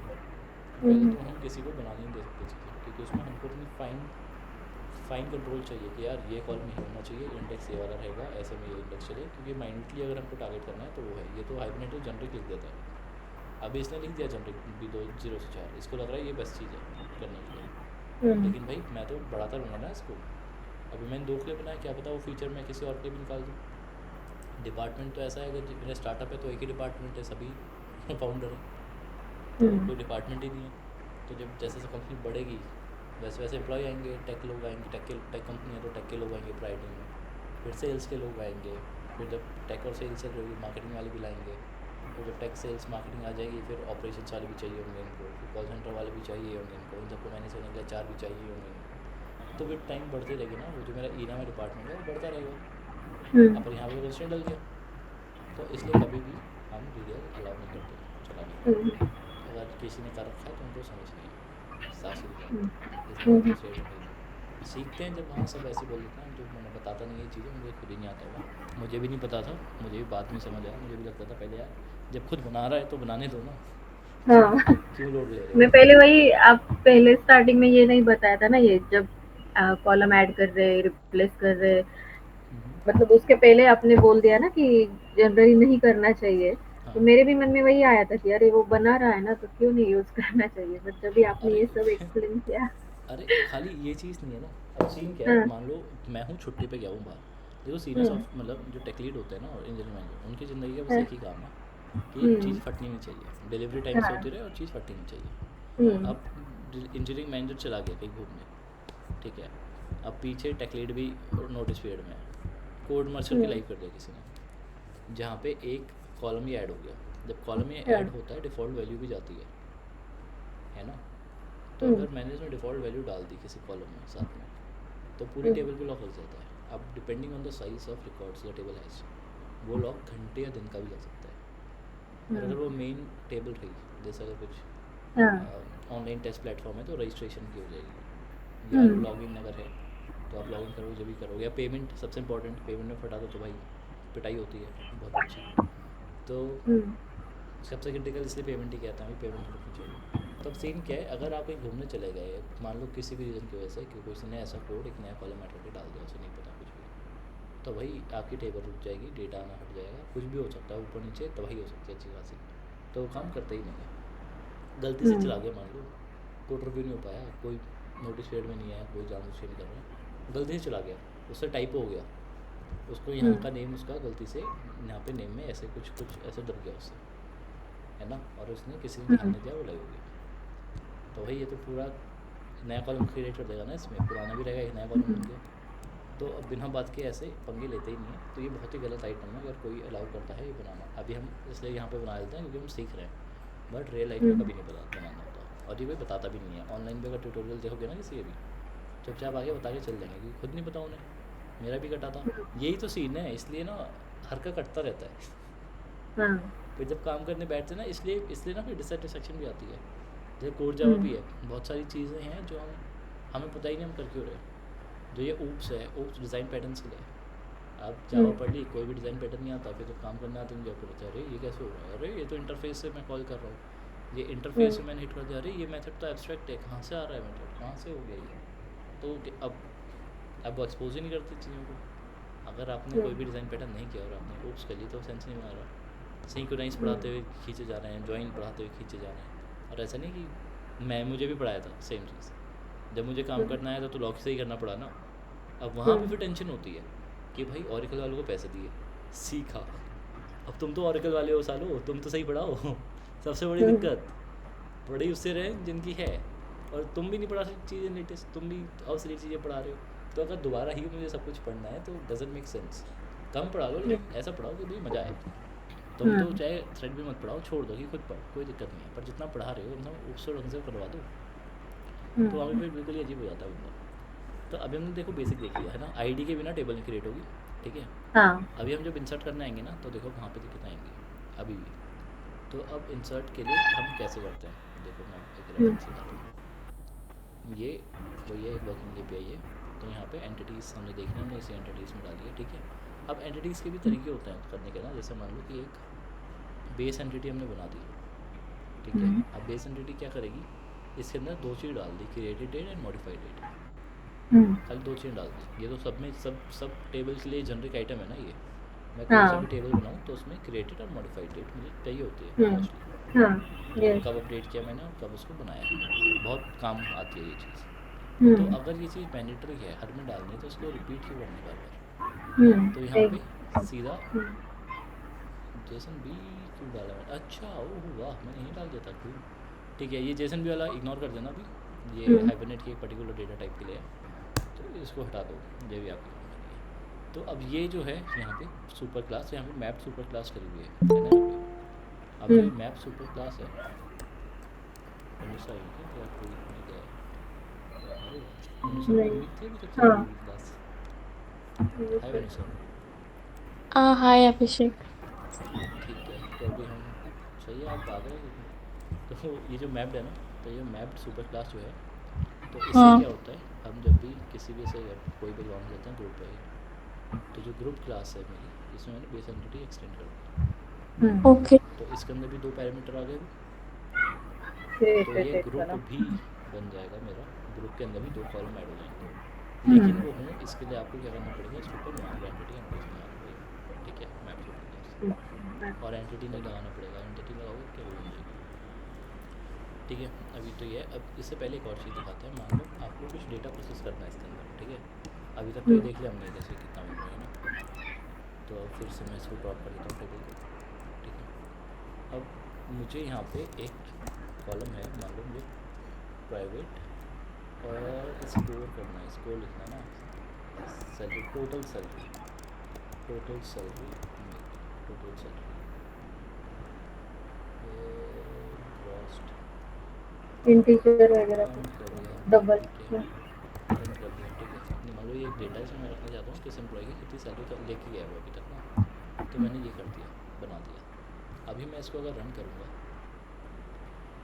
तो सीन क्या है, यहाँ पे देखो ये जो हमारी क्वेरी बनी, इसमें टोटल सैलरी अर्न भी आ गया ना, इंटीजर नॉट में हम्म, दिख रहा है। हम्म, अब सीन क्या है, अब इसमें इसने नॉट नल कह दिया ऐसा और बना दिया। अब मैं नहीं चाहता ये टेबल में डालना चाहता ना, ये तो मैं प्रोसेस करना चाहता हूँ, एम्प्लॉय का टेबल डेटा है तो उसमें एक एडिशनल डेटा ये भी आता है मेरे पास। तो अगर आप वापस जाएंगे इस टेबल को देखेंगे एम्प्लॉय का, तो यहाँ पे टोटल सैलरी अर्न भी आ गई है नॉट नल के साथ, ठीक है। अब मैं क्या कर सकता हूँ कि ये ना जाए, अगर मैं इसे ट्रांजिएंट कर दूँ, मैं करूँगा यार, मैं आज ओपन, अच्छा oh my bad, private in transient, ठीक है। एट द रेट एनोटेशन भी कर सकते हैं, ट्रांजिएंट, ठीक है, ये भी कर सकते हैं, लेकिन फिलहाल ये किसकी है, परसिस्टेंस की है, ठीक है। अब 2 तरीके हैं, पहले तो इसको हटा देते हैं, ठीक है, और क्या करेंगे, जाके टेबल कर देंगे ड्रॉप, चलिए टेबल ड्रॉप। अब मैं बनाता हूँ, अब चेंज क्या किया आपने, खाली यहाँ पे ट्रांजिएंट लगा दिया है ना।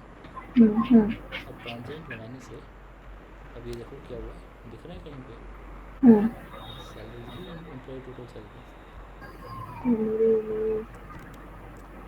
यहाँ पे देखो कहीं है टोटल सैलरी, नहीं है ना। नहीं नहीं। अब ट्रांजिएंट से होता क्या है, ट्रांजिएंट वेरिएबल कोड जावा की चीज़ है, ये आपका डेटा भेज ही नहीं देता, सीरियलाइज होके आगे नहीं जाने देता। तो अगर मेरा जैसे ये जो टेबल थी स्टूडेंट ऑब्जेक्ट था, मैं हाइबरनेट को दे रहा था ना सीरियलाइज करके, कि लो हाइबरनेट ये डेटा है मेरा सीरियलाइज्ड आपके पास, इसका डेटाबेस में वो बना दो, कॉलम बना दो। तो जब सीरियलाइज होके गया हाइबरनेट के पास, तो उसमें ट्रांजिएंट फील्ड जाती नहीं, तो उसको कभी हाइबरनेट को कभी दिखाई नहीं कि भाई कोई ये है भी टोटल सैलरी अर्न कोई कॉलम है भी, ठीक है। तो ये तो वो हो गया, इसमें हाइबरनेट ने खुद कुछ नहीं किया, हाइबरनेट को दिखाई नहीं, इसलिए वो कर नहीं पाया, ये होगी पहली चीज़। अब अगर मैं यहाँ से ट्रांजिएंट हटा दूँ और एक बार इसे ड्रॉप कर देते हैं टेबल को, ठीक है, फिर से चलाएं तो क्या होगा, इस बार बनेगी हमारी, यहाँ पे गलती होगी तो टोटल सैलरी बन गई, तो आ गया वापस है ना। तो एक काम करते हैं, वापस करते हैं इसे डिलीट, और अब क्या करते हैं, ऊपर यहाँ पे at the rate advertisement. Transient लगा देते हैं, ठीक है। अब यहाँ पे एट द रेट ट्रांजिएंट लगा दिया मैंने, तो जब फिर से हम रन करेंगे तो यहाँ पे क्या दिख रहा है, यहाँ पे नहीं। नहीं, ठीक है, नाइस। अब यहाँ पे चलेंगे, नहीं आना यहाँ पे। नहीं। अब कब जावा का ट्रांजिएंट लगाना है, कब एनोटेशन का ट्रांजिएंट लगाना है।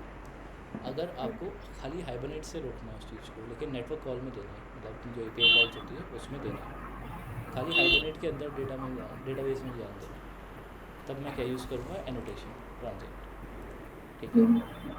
लेकिन अगर कोई ऐसी फील्ड है जो कभी जानी ही नहीं चाहिए, जैसे पासवर्ड है, सेव होने के लिए तो जाएगी, ठीक है, लेकिन पासवर्ड ये मतलब कोई एक एक कोई अपने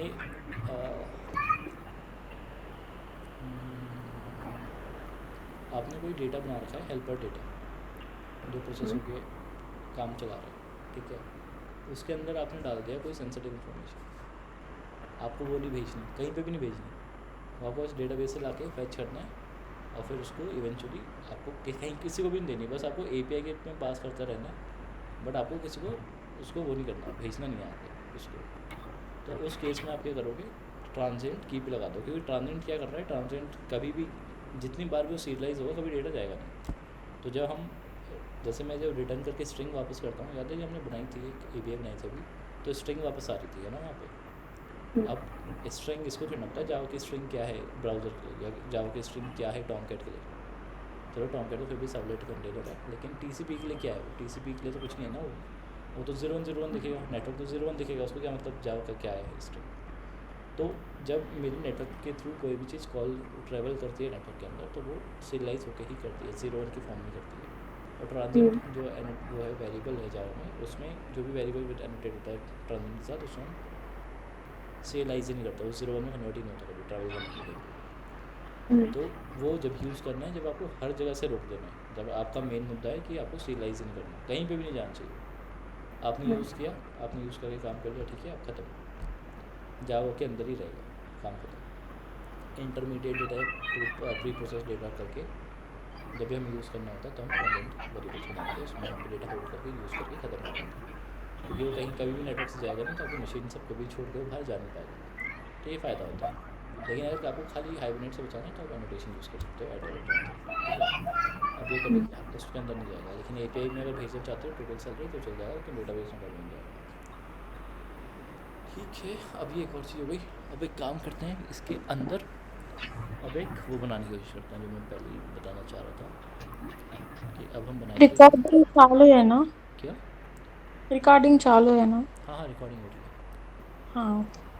तो इसमें ना बीच में 5-10 मिनट का गैप भी है 2 बार, तो वो स्किप कर देना अगर वीडियो देखोगे तो ओके। अब देखो इसका जो ये पैकेज स्ट्रक्चर है, तो यहाँ पे हमारी एंटिटीज़ तो हमने देख ली। अब डाउ होता है, ठीक है। अब डाउ के अंदर ये 3 लेयर रखते हैं हमेशा। कॉन्फ़िग तो हमने देख ली, इस अंदर कॉन्फ़िगरेशन फाइल होगी। इसके अलावा API होती है जहाँ पे हम इंटरफेसेस बनाते हैं, और ये क्यों बनाते हैं इंटरफेस, फिर इसकी इंप्लीमेंटेशन देते हैं। ये बनाते इसलिए लूज कपलिंग के लिए, ठीक है। ये कुछ हाइब्रिड का पार्ट नहीं है, डिज़ाइन का पार्ट है। तो हम भी सेम आइटम करेंगे, जैसे अगर कोई स्टूडेंट का ऑब्जेक्ट है यहाँ पे आई यूज़र है, तो यहाँ पे एक यूज़र सेव करने का डेट आ जाता है, तो यहाँ पे सीधा सीधा ये बना दिया सेव करने के लिए इंटरफेस के अंदर। और इसके इम्प्लीमेंटेशन बॉडी में हम क्या करेंगे, इसको वो कर देंगे, इम्प्लीमेंट कर देंगे उसकी ऑब्जेक्ट सेव को, सीधा जाके सेव करवा के आ जाएगा चुपचाप, ठीक है। तो सेम चीज़ हम यहाँ पे करते हैं अपने साथ API के अंदर। यहाँ पर के लिए एम्प्लॉय लिया ना, तो एम्प्लॉय आई के मतलब इंटरफेस और डाउ कर दिया, ठीक है। यहाँ पे पब्लिक वॉइड सेव, और सेव में क्या आना चाहिए, एम्प्लॉय आना चाहिए, यहाँ पे डाल दिया, ठीक है। अब क्या करूँगा मैं इम्प्लीमेंटेशन में आई एम्प्लॉय डाउ, ठीक है। इम्प्लीमेंट्स आई एम्प्लॉय डाउ, अच्छा इसका नाम कोशिश नाम ये तो मैं थोड़ी झमेला कर रही है, इसको हटा दो पहले।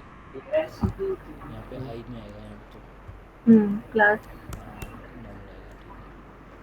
अब मैं इंप्लीमेंट आई एम्प्लॉय, ठीक है। अब यार देखो, अब मैं इसको इम्प्लीमेंट कर दूँगा, ठीक है। मैंने इसको सेव कर दिया। अब मुझे सेव कैसे करना है, लेकिन इसको अब इसमें क्या होता है, इसमें अभी बहुत सारी चीज़ें हैं, वैसे भी थोड़ा टाइम हो गया, सेशन एंड करते हैं थोड़ी देर में, एक कुछ चीज़ सेव करने की कोशिश कर लेते हैं अगर हो जाए तो अब मैं क्या करूँगा, इसमें सेशंस होते हैं हाइबरनेट के ना, 2-3 आप क्वेश्चन देखे होंगे कि परसिस्ट वर्सेस सेव, कभी अगर सुना हो या कुछ करा हो तो परसिस्ट वर्सेस सेव क्या होता है, और ईगर लोडिंग लेज़ी लोडिंग क्या होती है, या सेशन में first level cache second level cache क्या होता है, वो सेशन के ऊपर डिपेंड करता है, ठीक है। तो ये सारी चीज़ें होती हैं, वो हम बाद में देखेंगे। और एंटिटी मैनेजर, अब मुझे पता नहीं है कि ये एंटिटी मैनेजर के साथ अभी भी काम करता है नहीं करता, ये मैं अपना पुराने उसके साथ सोच रहा हूँ कि एंटिटी मैनेजर बनाते ही होगा। और यहाँ पर हम क्या करेंगे, सेशंस खींच के लाने की कोशिश करेंगे, ठीक है। इसमें गेट करंट सेशन, इसमें ये देखो यहाँ पे भी हमारी ये टेबल्स है, दिख रहा है यहाँ पे ये। तो इससे होता क्या है, एंटिटी मैनेजर जो होता है ना अपना, तो एंटिटी मैनेजर पूरे एप्लीकेशन के लिए एक ही रहता है और यही ओके रीज़न रहता है आपकी बात करने के लिए। मतलब जो हमने बीच में हाइबरनेट लगा रखा है ना, तो डेटाबेस के इसी के थ्रू जा रही है सारी चीज़ें, ठीक है। तो जो सेशंस होते हैं, तो सेशन भी यही लाता है हमारे पास। कौन लाता है? Entity manager, entity manager. ठीक है। तो अभी अपने को क्या चाहिए होता है? अपने को सेशन चाहिए होता है। अब ये session first level session, second level session जो होता है सारे, ओके। सेव ऑब्सलीट हो गया है यार, ये नहीं पता था मुझे। ठीक है, सेव सेवर अपडेट सब इसने ऑब्सलीट कर दिया। तो परसिस्ट ही छोड़ा है क्या? ठीक है, अब परसिस्ट ही छोड़ा है इसने, ठीक है। ये सेव वर्सेस इसमें जो भी आया ना, ये यहाँ पे देख लो सेव आया, यहाँ पे सेव हाँ वर्सेस प्रोसेस, इसके ऊपर एक पूरा वो चल रहा है कि कौन सा सही है। और इन्होंने जो सेव को ऑब्सोल्यूट कर दिया है, डुप्लीकेटेड 6 से हुआ है, ठीक है, ठीक है, कोई दिक्कत नहीं है। खाली फ्लश करना पड़ सकता है, अगर करना पड़ा तो फिर कोई दिक्कत नहीं है इसके आगे। अब सेव में क्या करेंगे? हम कोई करेंगे, ठीक है। अब सबसे बड़ी चीज़ है कि यहाँ पे एंटिटी मैनेजर कर देते हैं इसे। अब बस ये एंटिटी मैनेजर का बीन हो इसमें, और ये पता ही चलिए मुझे एंटिटी मैनेजर की बीन है।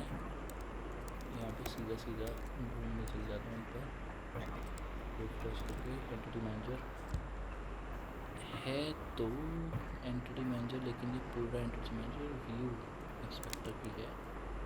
एंटिटी मैनेजर फैक्ट्री बिल्डर की बनाई हुई है। एंटिटी मैनेजर फैक्ट्री है, फैक्ट्री है तो ऑब्जेक्टिव बनाएगा, कोई तो हो गई, कोई तो हो गई, ठीक है। तो चल तो जाना चाहिए। बाकी यहाँ पे मैं क्या करता हूँ, एक बार पोस्ट कंस्ट्रक्ट लगा देता हूँ, एक वाइड पोस्ट कंस्ट्रक्ट, और यहाँ पे इसे सब destruct class get name. Oh नहीं, ये तो पिन तो क्रिएट कर रही है, but destruct entity manager and 825 dot get class, ठीक है। अब इसे एक बार रन करते हैं।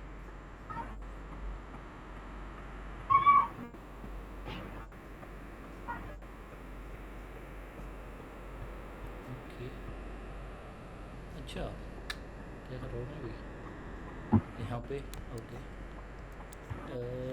एंटिटी मैनेजर है ना ये, तो यहाँ पे इसको, अब ये बताओ कुछ ऐसा तरीका है मेरे पास कि मैं एंटिटी मैनेजर प्रिंट करवा दूँ अगर मुझे यूज़ करना है, तो मैं इतनी मेहनत करनी ही नहीं अपने को।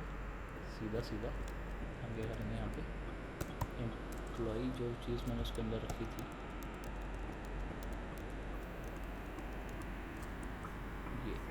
ये हम उसका रख देंगे सीधा। और ये मैं कर क्यों रहा हूँ? क्योंकि पहले क्या होता था, हम एंटिटी मैनेजर खुद बनाते थे। डाउ के अंदर कॉन्फ़िगरेशन, तो हमारा जो एंटिटी मैनेजर है ना, ये एंटिटी मैनेजर है हमारा, यहाँ पे जाओगे और यहाँ पे जो मैं देख रहा था ना कि ये एंटिटी फैक्ट्री बीन है, तो मैं यहाँ से ही खुश था, चलो ये है तो आ गया, आ जाएगा। तो अगर जाओगे तो एंटिटी मैनेजर इवेंचुअली अंदर जाके हमको एंटिटी मैनेजर मिल जाएगा, ठीक है। तो इसमें सारी क्लासों को एक्सटेंड करते करते एंटिटी मैनेजर, तो ये अपना एंटिटी मैनेजर है, दिख रहा है ना, नाम भी डाला है हमने स्पेशली। अब सीन क्या है, आ जाना चाहिए वैसे तो एंटिटी मैनेजर हमारे पास, अगर नहीं आया तो फिर पढ़ने वाली बात है। अच्छा, पर हमें पूरा ही कोड तो बनाना पड़ेगा, ओके, थोड़ा टाइम कंज्यूम हो जाएगा, ठीक है। हमें कंट्रोलर बनाना पड़ेगा फिलहाल, ओके, पैकेज बनाना पड़ेगा। अभी पुरानी आइटम है ना, ठीक है, ये मैं फिर फुर्ती से निकालने की कोशिश करूँगा। कंट्रोलर पहले से बना हुआ है, ठीक है। तो यहाँ पे अब मैं बना दूँगा एम्प्लॉई कंट्रोलर, ठीक है, @ कंट्रोलर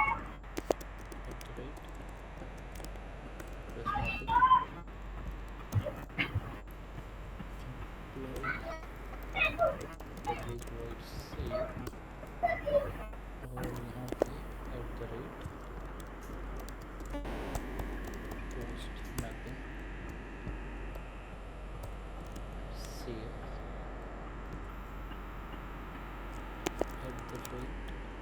ये अभी रिक्वेस्ट बॉडी और यूज इन सबका अभी नॉट लगेगा, बाद में हम देखेंगे क्या क्या है क्या नहीं है। ये कुछ नहीं करेगा, जब मैं पोस्टमैन से रिक्वेस्ट बॉडी के पे कुछ भेजूँगा तो यहाँ पे आके इसको सीरियलाइज कर देगा इसके अंदर सीधा सीधा। तो ये फ़ायदा होता है इसका। अब मुझे सर्विस लेयर भी बनानी पड़ेगी, एम्प्लॉय सर्विस, यहाँ पे एनोटेशन हम डालते हैं सर्विस, ठीक है। अब पब्लिक वॉइड सेव, और यहाँ पर हम लिखेंगे एम्प्लॉय। अब यहाँ पे होगी हमारे पास एक ऑटो वायर, और यहाँ पर हम लिखेंगे प्राइवेट यूजर सॉरी एम्प्लॉय आई एम्प्लॉय डाल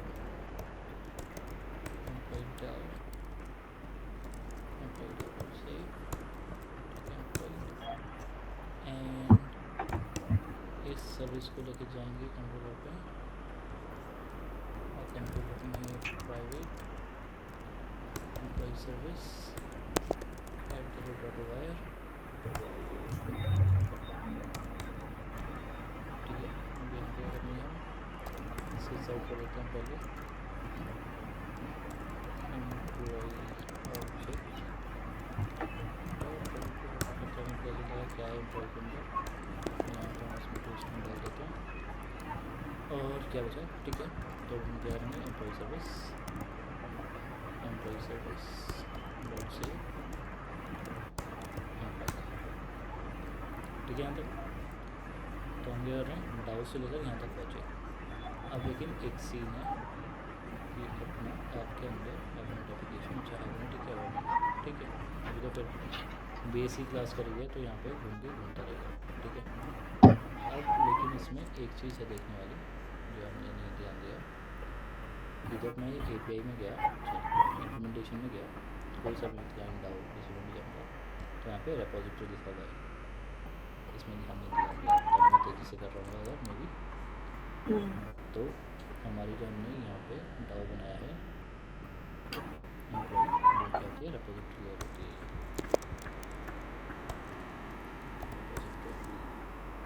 अब डिफरेंस क्या है, ये जो रिपोजिटरी है ये बताने के लिए होता है स्प्रिंग को कि भाई साहब ये डील करेगी डेटाबेस के साथ, ठीक है।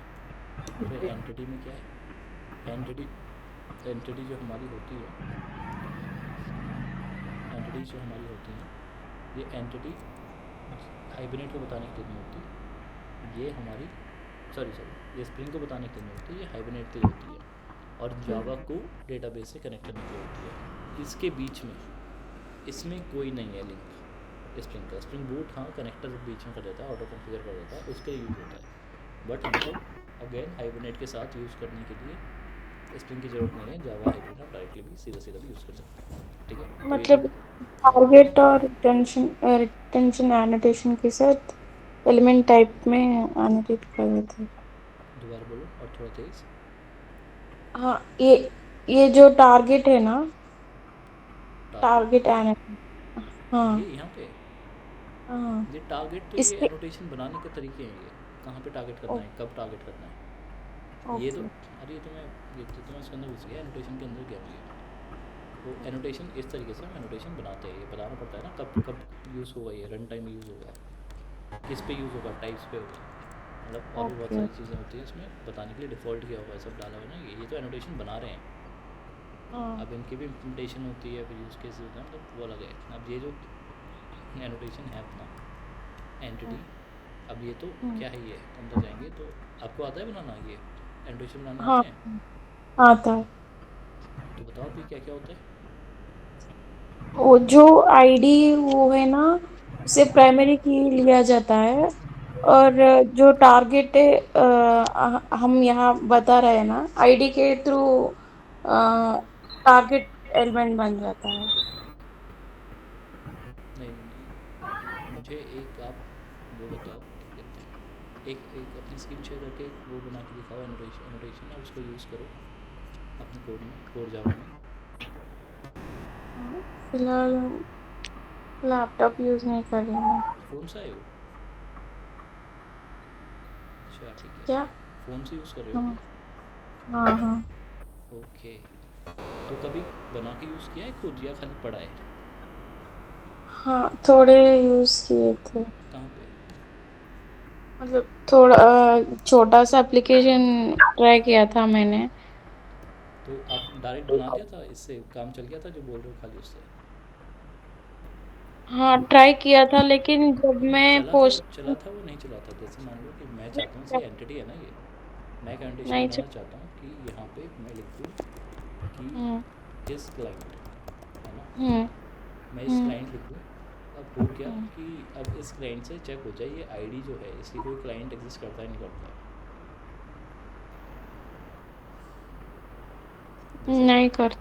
जैसे एट द रेट डेप्रिकेट क्या करता है, यहाँ पे अगर एट द रेट डेप्रिकेट हम किसी मेथड के ऊपर लगाएं तो हाँ एट द तो रेट वो क्या करता है, वो ऊपर जाता है और पेरेंट पे चेक करता रहता है कि कोई भी इसका एंसेस्टर के पास, सॉरी सॉरी हाँ सॉरी, उस चाइल्ड डेप्रिकेटिंग को चाइल्ड पे जाता है, जो मैं बता रहा था हाँ वो ओवरराइट हो जाता है। ठीक है, ओवरराइट ये करता है अपने एंसेस्टर के पास जाता रहता है और चेक करता है किसी भी एक में वो मेथड एग्जिस्ट करता है या नहीं करता, नहीं नहीं करता तो करता है। कंपाइल नहीं होने देता, है ना, वरना डिप्रिकेट को मतलब जो मेथड पुराना हो गया था, ओल्ड वर्जन हो गया था ये ओवरराइट वो। कर दिया ना मैंने डेप्रिकेट को चेंज करके, हाँ तो ओवरराइट के बारे में बता रहा ओके। हूँ। तो यही करता है ना, तो ऐसे कुछ किया था, बनाया था ऐसे प्रॉपर कि कुछ आपने एनोटेशन बनाया और फिर उसमें कुछ काम किया उसने? हाँ किया था, मतलब मैंने ट्राई किया था डेटाबेस में पोस्टमैन के साथ डेटा पुश करने के लिए, सर जो कंट्रोलर्स, एंटिटी क्लास और रिपोजिटरी और इम्प्लीमेंटेशन सब यूज करके। तो मुझे ये दिक्कत था कि तब मैं पोस्टमैन से रिक्वेस्ट भेजती हूँ डेटाबेस में, डेटाबेस भेजने के लिए, वहाँ पे 404 एरर आने लगा था। तो क्या किया?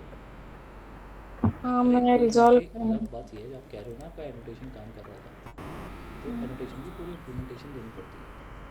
ओके। अब होता क्या है, वो इतने आसानी से ये 4 लाइन लिख के एनोटेशन नहीं बनता, ना ही काम करता है। एनोटेशन के अंदर पूरी प्रॉपर बॉडी लिखनी पड़ती है, मेथड होता है जो एग्जीक्यूट होता है जब हम एनोटेशन ओके। बनाते हैं। तो ये 4 लाइन लिखिए, 4 लाइन यहाँ पे ये देखोगे तो ये इंटरफेस है, इंटरफेस में इम्प्लीमेंटेशन थोड़ी ना देते हैं। हाँ इंटरफेस में तो हम खाली बोलते हैं ना कि बोलते ऐसे हैं, ऐसे आप हाँ काम कर लेना। तो ये जो दिख हाँ रहा है ये 4 लाइन से नहीं बनता एनोटेशन। एनोटेशन तो हम हाँ। यूज़ करने में आसानी है, देनी पड़ती है उनको इम्प्लीमेंटेशन। और ओके। एनोटेशन बनाना पड़ता है भारी, मतलब भारी in the sense hard work कुछ नहीं है। बट सीन ये है कि हम्म, आपको दिक्कतें पड़ती है बहुत कुछ यूज़ करते हुए, खासकर स्प्रिंग जैसी चीज़ के साथ, क्योंकि जो मैंने इसलिए भी बोला कि कोर जावा में बनाया था कैसे किया था। क्योंकि अगर आप कोर जावा का काम कर रहे हो उसके बाद में उसका स्प्रिंग में यूज़ करना चाह रहे हो तो आते हैं बहुत ज़्यादा पंगे, इसलिए बीच में आया हुआ है AOP आपको हेल्प ओ- करता है स्प्रिंग के साथ इंटीग्रेट करना है अपने एनोटेशन में, मतलब और भी बहुत काम करता है। लेकिन उसके साथ फ़ायदा पड़ जाता है हमें कि हम जो एनोटेशन बनाते हैं उसमें फ़ायदा हो जाता है हमारे पास काम करने के लिए। तो पूरा एक प्रॉपर मेथड ही होता है जो एग्जीक्यूट हो रहा होता है एक पर्टिकुलर एक्शन पे, जहाँ पे भी एनोटेशन दिखता है वो मेथड एग्जीक्यूट करके हम आ जाते हैं। तो ये काम होता है, ये बस दिखाने के लिए होता है इंटरफेस, जैसे लूजली कपलिंग करते हैं ना, तो वो वाला सीन है। और बहुत ही रेयर, ऑफिस में बहुत ही रेयर चीज़ें होती हैं कि जो हम एनोटेशन के साथ करते हैं, क्योंकि हर बार ज़रूरत पड़ती नहीं है अपने को। ठीक जो है। हाँ, एप्लीकेशन आपने लगाया है ना, इसके पीछे ही मतलब वर्क करता है ना, जो टारगेट एनोटेशन सब कुछ हमें लिखने की जरूरत नहीं है ना, लिखना पड़ता है। अरे यार, दो चीज़ें होती है उनसे, मतलब मैं जो बोलना चाह रहा था, एक तो ये एंटिटी टाइप एनोटेशन है ना ये वाली। हम्म। अब ये यूज़ करने के लिए हमको कुछ नहीं करना, हाँ हाइबरनेट जिस वालों ने लगा। इम्प्लीमेंटेशन दे रखी है इसकी। ठीक है, हाँ हाँ। ये है किसका, ये एनोटेशन है जेपी का, जकार्ता का। ठीक JPA। है, ये जावा वाले हाँ। हैं। हम यूज़ किसके साथ करना चाह रहे हैं इसका, हाइबरनेट के साथ। तो इसकी इम्प्लीमेंटेशन हाइबरनेट। जो यूज़ होगी, ये इंटरफेस है ना, तो किसी ने तो इम्प्लीमेंटेशन दे रखी होगी ना उसकी, तो हाँ हम उसके लिए यूज़ कर रहे हैं हाइबरनेट। ठीक है। आप बोल रहे थे कि ये टारगेट वाला ये टाइप ये होता है, इसलिए मैंने पूछ लिया था कि आपने कभी बनाया है, मतलब कुछ चलाया है इस एंटिटी बना के। तब मैं पूछना चाह रहा था कि अगर आपने बनाया तो ठीक है, ज़्यादा समझ आ रहा होगा अच्छे से। बट यूजली बहुत ही रेयर यूज़ होता है कि हम कभी कुछ एनोटेशन बना के काम करें। ज़रूरत पड़ती है, कोई रेपिटेटिव टास्क होता है जो हम छोटा कर सकते हैं, हम उसी के लिए बनाते हैं एनोटेशन ना, और किसी के लिए भी नहीं बनाते। यहाँ पे भी क्या हो रहा है, बार बार मैं एक पूरी लाइन लिखूँ और कोई मेथड बनाऊँ, तो ये छोटा काम आसान कर दिया ना मुझे, एंटिटी लिख दो काम हो जाएगा सेम। तो बार बार कोई मेथड कॉल ना करना पड़े कहीं से, तो उसके लिए बना देते हैं एनोटेशन। और खाली उसके लिए नहीं, मेथड के लिए भी, जैसे यहाँ पे भी आईडी है, तो एनोटेशन से बहुत अच्छा फ़ायदा मिल जाता है। कौन से वर्जन में आए थे एनोटेशन? हाँ, मतलब स्प्रिंग बूट 3 होगा शायद। एनोटेशन तो जावा का कॉन्सेप्ट है, इसमें बूट से तो लेना देना ही है एनोटेशन का। ठीक है, हाँ कोई नहीं, मुझे लग रहा है थोड़ा हाँ कंफ्यूज हो गए, वापस हम उसमें आते हैं। एनोटेशन जो ये है, ये बेसिक उसका होता है जो डेप्रिकेटेड एनोटेशन है। ये भी जो एनोटेशन है एंटिटी है जकार्ता का है, अगर मैं हटा भी दूँ हाइबरनेट तो ये रहेगा, ये उसका ही है। डेप्रिकेटेड जो है, डेप्रिकेटेड जो है ये किसका है, ये जावा का है। किसके अंदर है, जावा डॉट लैंग के अंदर है ये जावा के हैं ये जावा डॉट लैंग कौन सा पैकेज होता है, डिफ़ॉल्ट पैकेज जो सबके साथ अवेलेबल होता है। कोई से भी क्लास लिखोगे आप तो लैंग के अंदर की सारी ही आइटम आपके पास अवेलेबल रहती है। ओवरराइड ये सब देखोगे, टारगेट दिख रहा है, ये टारगेट कितनी सारी चीज़ें लिखी हुई है मैंने। तो ये पूरा प्रॉपर लिखना होता है कि आपको कहाँ कहाँ पे यूज़ होगा, कैसे कैसे यूज़ होगा। फिर दिख रहे हैं यहाँ पे मेथड्स हैं, ये कैसे चलेंगे क्या नहीं चलेंगे। ठीक है, वैसे हम ये नहीं कर जाते इसके अंदर, आपको आता है तो बढ़िया, बट कभी बनाना बहुत रेयर होता है कि आप बनाओगे। तो हम आगे चलते हैं, कहाँ थे हम, बड़ा घूम के आ गए। हाँ ठीक है, हम क्या देख रहे थे, कुछ किसी को याद है हम क्या कर रहे थे? वो आप ये बता रहे थे एंटिटी और रिपोजिटरी का बता रहे अच्छा थे हाँ ठीक है ठीक एक्चुअली। है ठीक है, हाँ याद आ गया याद आ गया। देखो एंटिटी क्या है, एंटिटी जो एनोटेशन है वो जावा की खुद की है। ठीक है, अब उसका इम्प्लीमेंटेशन कौन देगा, हाइबरनेट। हाइबरनेट और जावा बात आपस में कर पाएँ इसलिए है एंटिटी। लेकिन हमारा स्प्रिंग के साथ बात हो पाए, स्प्रिंग को हमको बताना है कि यार ये क्लास जो है ये डेटाबेस के साथ बात करेगी, क्योंकि हम बाद में बात करेंगे, फिलहाल तो नहीं देख रहे हैं हम एट द रेट रिपोजिटरी क्या करती है क्या नहीं करती, वो भी देखेंगे। वो सारे डेटाबेस के एरर्स है उसको कंसोलिडेट करके एक सिंगल डेटा दे देता है, और बहुत सारी मतलब बेनिफिट्स होते हैं, ऐसे कंट्रोलर और सर्विस लेयर के एंटोशन के बेनिफिट्स हैं, वैसे ही रिपोजिटरी भी आते हैं। तो अगर कोई क्लास आपकी स्प्रिंग के अंदर, अगर कोई क्लास आपकी बात करना चाह रही है डेटाबेस के साथ, तब आप उसको एनोटेट करते हो विद रिपोजिटरी। ठीक है, तो ये दोनों भी इसमें डिफरेंस है कि आप रिपोजिटरी कहाँ लगाते हो, एंटिटी कहाँ लगाते हो। और अभी हमने वैसे पूरा बना ही दिया है वैसे, डिपार्टमेंट डाउ कंट्रोलर, कंट्रोलर के अंदर कॉल जाएगी, एंड देन हम सर्विस में जाएंगे, और सर्विस से हम यहाँ जाएंगे। खाली एक लूप होल है, अगर मेरा यहाँ पे रिपोजिटरी लिखी हुई है, ठीक है, यहाँ पे एंटिटी मैनेजर नहीं आया तब दिक्कत आएगी, और यहाँ पे सेशन में फ्लश कर सकते हैं, बाद में कर लेंगे। ठीक है, अब रन करते हैं इसे। ओके, एम्प्लॉय को हमें वहाँ से भेजना पड़ेगा। एम्प्लॉय के अंदर क्या क्या है, ठीक है, अब ये देखो इसे कॉपी करते हैं।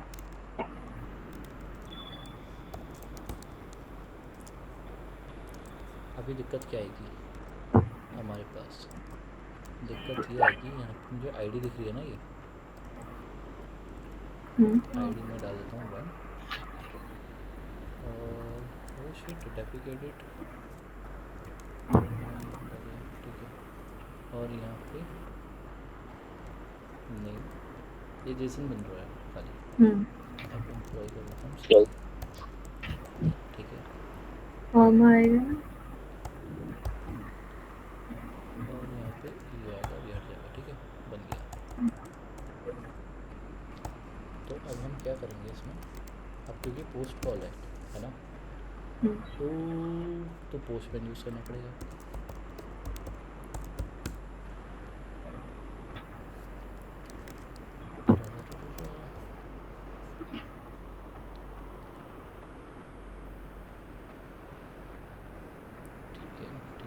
ठीक है, पर्सनल नहीं है कुछ भी। ओके, इसमें से कुछ तो एक तो होना चाहिए था, मेरे पर्सनल नहीं है, इसलिए मैंने सारे डिलीट कर दिया। कोई दिक्कत नहीं है, एक नया बना लेते हैं।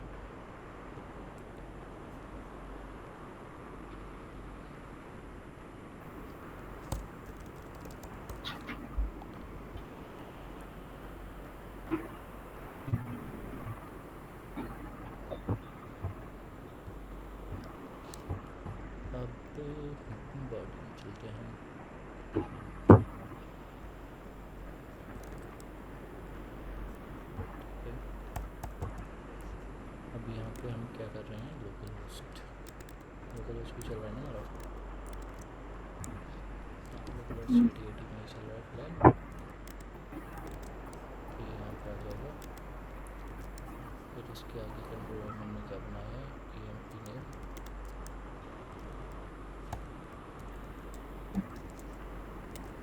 और हमने यहाँ पर लगाया है सेव। अगर एंटिटी मैनेजर नहीं आया उठ के, ठीक है, तो हम सेशन अभी एंड कर देंगे और फिर कल स्टार्ट करेंगे। अगर एंटिटी मैनेजर आ गया, इंटरनल सर्वर आ गया, और इंटरनल सर्वर है no entity manager with actual transaction available. Okay, ठीक है, तो एंटिटी मैनेजर को ट्रांजैक्शन नहीं मिला, ट्रांजैक्शन अवेलेबल। ओके, बट हमने कॉन्फ़िगरेशन के अंदर तो डाला ट्रांजैक्शन कॉन्फ़िगरेशन, कॉन्फ़िग के अंदर यहाँ पर हमने ट्रांजैक्शन मैनेजर डाला हुआ है, प्लेटफॉर्म ट्रांजैक्शन मैनेजर, और इस सेव करना बाय डिफ़ॉल्ट हमने हिलाया भी नहीं है, ठीक है।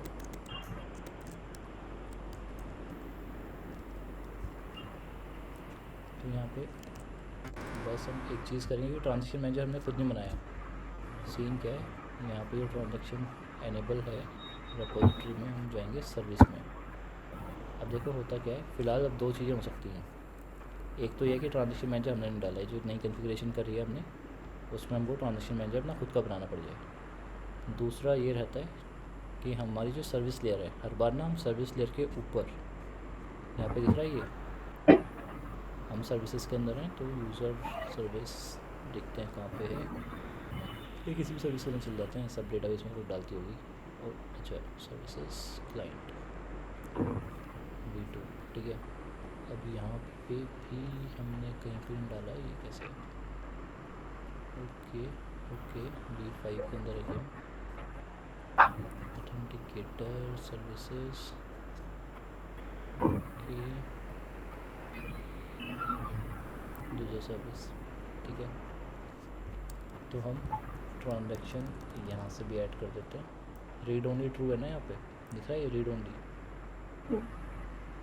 तो ये इसका क्या मतलब है कि आपका ट्रांजैक्शन खाली रीड वाले ऑपरेशंस करना चाहिए, ठीक है। अपने ऊपर वो तो चाहिए नहीं, तो हम क्या करेंगे, खाली एनोटेशन लगा के छोड़ देंगे। उसके बाद भी अगर ट्रांजैक्शन मैनेजर नहीं मिला तो फिर हम कल देखेंगे, जब तक मैं देख लूँगा कि खुद बनाने का चलेगा या खाली एनोटेशन के साथ काम चल जाएगा हमारा। अब एम्प्लॉई हमारे डाल का सर्विस लेयर पर आएगी, सर्विस लेयर हमारी, और सर्विस लेयर के ऊपर हमने डाल दिया, और रीड ओनली हमने डाल दिया, ठीक है। और जो प्लेटफॉर्म ट्रांजैक्शन मैनेजर है, ये कहाँ से आएगा अपने पास, दिख रहा है, अच्छा ये नहीं है, यहाँ पे दिख रहा है ये transaction manager, platform transaction manager, ठीक है। अब हम रन करते हैं इसे वापस, अब हम यहाँ पर डिपॉजिट करेंगे सेंड, अभी भी आया सेम एरर। तो इसमें ट्रांजैक्शन मैनेजमेंट का यार है नो, ओके, नो बी अभी इसको नहीं मिली प्लेटफॉर्म ट्रांजैक्शन मैनेजर नाम से, तो कोई दिक्कत नहीं है। हम अपने डेटाबेस कॉन्फ़िगरेशन में जाएंगे, यहाँ पर इसका नाम चेंज करेंगे, ठीक है, फिर वापस जाइए। अब देखो यहाँ पे ये रहता है, जैसे अगर आपको ये पता है ना, स्टार्टिंग हमने इसलिए इन सब चीज़ों से करी थी, अब नाम क्यों नहीं है, तो हमें पता चल गया ना, ये मेथड का नाम ही रहता है, तभी गारंटी नहीं है कि इस चीज़ से चलेगा, चल गया अभी। बट परसिस्ट क्या है, अभी क्या है, अभी एरर नहीं आई है, ठीक है। एरर ना आना और परसिस्ट होना, उन दोनों में डिफरेंस है। पहले तो हम देखेंगे यहाँ पे कि इसने क्वेरी क्या बनाई, क्योंकि हमने क्वेरी अलाउ किया हुआ है, इंसर्ट इनटू एम्प्लॉय और डिपार्टमेंट्स, ठीक है। अब डिपार्टमेंट्स के अंदर इसने डेटा डाल दिया, सही है। क्वेश्चन मार्क कि प्लेस होल्डर्स हैं, इसके अंदर इसने डेटा डाला है, लेकिन 4 वैल्यूज में डाली इसने, 1 2 3, ये तो वही है। और फिर ऊपर से मुझे प्रिंट भी तो कराना था कि पहुंचा क्या है वहाँ पे, ओके। एरर तो नहीं आई वैसे, वो बात तो अच्छी है, बट कहाँ हमारा एम्प्लॉय कंट्रोलर है ना, अच्छा ये है तो एम्प्लॉय का ऑब्जेक्ट आया तो है, ये रहा एम्प्लॉय में, देखो क्या है, सब 0 है, रोल नंबर 0 है, नेम नल है, कुछ भी नहीं आया, ये कैसे हो रहा है। अरे एम्प्लॉय मैंने क्या कर दिया, एम्प्लॉय में तो एम्प्लॉय आईडी है नहीं यहाँ पे, ये खेल हो गया। हमने कहाँ से उठाया था वाला ऑब्जेक्ट? एम्प्लॉई रोल नंबर है, आईडी इंट रोल नंबर है। तो यार शिट, ओके कोई नहीं। और इंट क्या है ये? शिट, कहाँ से कर दिया था ये? किससे देख के कर रहा था? हमें तो याद भी नहीं आ रहा है। और नेम नाउ ठीक है, पर नेम अपने तो आना चाहिए था ना बताया था। सही। नेम की वैल्यू भी नल है, नेम तो नेम ही है। ओके नेम तो नेम, ओके नेम तो हो जाना चाहिए था। ठीक है। और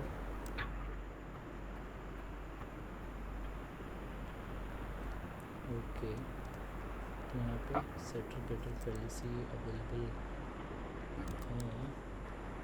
तो यहाँ पे इसको बंद करके दोबारा स्टार्ट करते हैं।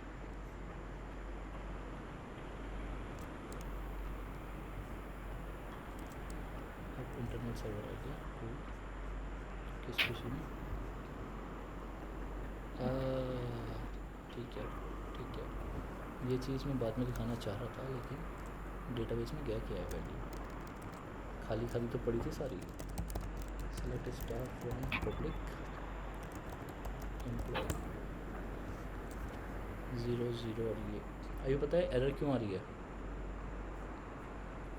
0 के लिए बहुत ही टेंशन। बहुत धीरे बोल रहे हो? कौन बोल रहा है? थोड़ा तेज बोलिए। नहीं बोल रही। यूनिक की कंस्ट्रेंट की इशू आ रही है। वो तो बेसिक है, बट अपना ये रोल नंबर की वैल्यू भेज रहे हैं हम 1, और ये नाम सेम तो है यहाँ पे। एम्प्लॉय एम्प्लॉय के अंदर हमने रोल नंबर डाला हुआ है, ठीक है, और नेम डाला हुआ है, ठीक है। ये सीरियलाइज क्यों नहीं हो रहा है? एंड एम्प्लॉय कंट्रोलर के अंदर ये खाली आ रहा है प्लस बॉडी के अंदर। प्लस बॉडी से रखिए, जरूरत ही नहीं है उसके आगे तो कुछ देने की। कंस्ट्रक्टर दे देते हैं फिर, ऑल आर कंस्ट्रक्टर एंड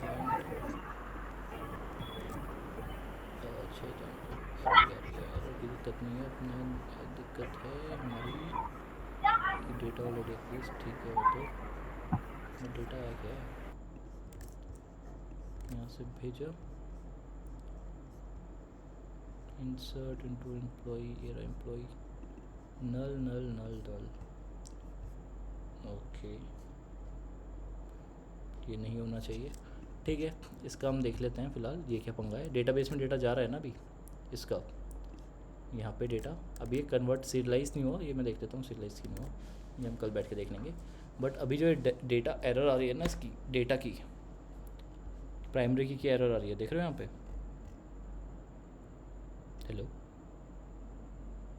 हाँ ये इसलिए आ रही है क्योंकि 0 वाला पहले से डेटा है, और यहाँ पे क्या आ रहा है, बार बार 0 आ रहा है। एम्प्लॉय आईडी, रोल नंबर यहाँ पे हमारी एम्प्लॉय आईडी है, एम्प्लॉय आईडी होनी चाहिए वैसे वो, तो वो हमारी अभी फ़िलहाल 0 आ रही है, हम उसे हैंडल नहीं कर पा रहे हैं। अब वो प्राइमरी की है, उससे डुप्लीकेट नहीं हो सकती, तो अभी हाँ हमारा जो यहाँ पे है आईडी के साथ अभी हमें जनरेट वैल्यू भी लगाना है, और यहाँ पे अब रोल नंबर नहीं दे बिना रोल नंबर दिए भी हमारा काम चल जाएगा। अब आईडी कौन जनरेट करेगा? हाइबरनेट खुद करेगा, लेकिन अब सीन क्या है, पहले जनरेट हो चुका है वो, तो ड्रॉप करना पड़ेगा मुझे एक बार। Drop table public dot employee, हो गई टेबल ड्रॉप। हम वापस से रन करेंगे,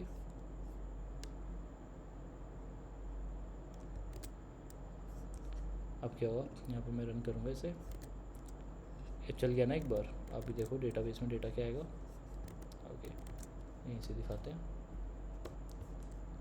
1 आया है ना, और सीमा, अरे अब आ गया, ठीक है सही है, सीमा आ गया 1 पे। अब जरा फिर डिपार्टमेंट और ये सब भी सेट कर लेते हैं, कहेंगे ये अपना मस्त बंदा डिपार्टमेंट और स्टेटस, तो यहाँ पे डिपार्टमेंट भी डाल देते हैं, या डिपार्टमेंट रहने देते हैं फिलहाल। सीमा है ना यहाँ पे, आप क्या कर देते हैं, 19 कर देते हैं, ठीक है। अब देखना 19 में अब जो 2 है वो अपने आप आएगा, अपने आप आए 2, हाँ ठीक है। और पहले इश्यू आ रहा था कि डेटा नहीं आ रहा था, वो इसलिए था जनरेटेड वैल्यू नहीं आ रही थी। अब ये प्राइमरी की खुद बना रहे हैं। ठीक है, जब हम जनरेटेड वैल्यू कर देते हैं, अब मुझे प्राइमरी की सेट करने की ज़रूरत नहीं है, वो अपने आप ही प्राइमरी की निकालेगा। लेकिन अब उसको कैसे पता चला 1 के बाद मुझे 2 पे ही जाना था। जो जनरेटेड वैल्यू है ये, इसने कैसे काम किया, did not find any relation named ये, अच्छा my bad L Snapdeal describe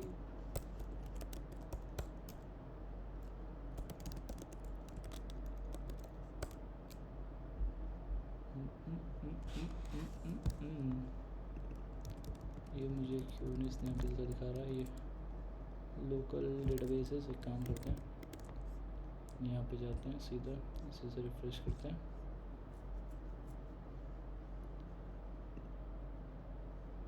यहाँ पे कस्टमर स्कोर ऑर्डर, यार यहाँ पे ये पंगे हैं, वाली टेबल दिखती नहीं है।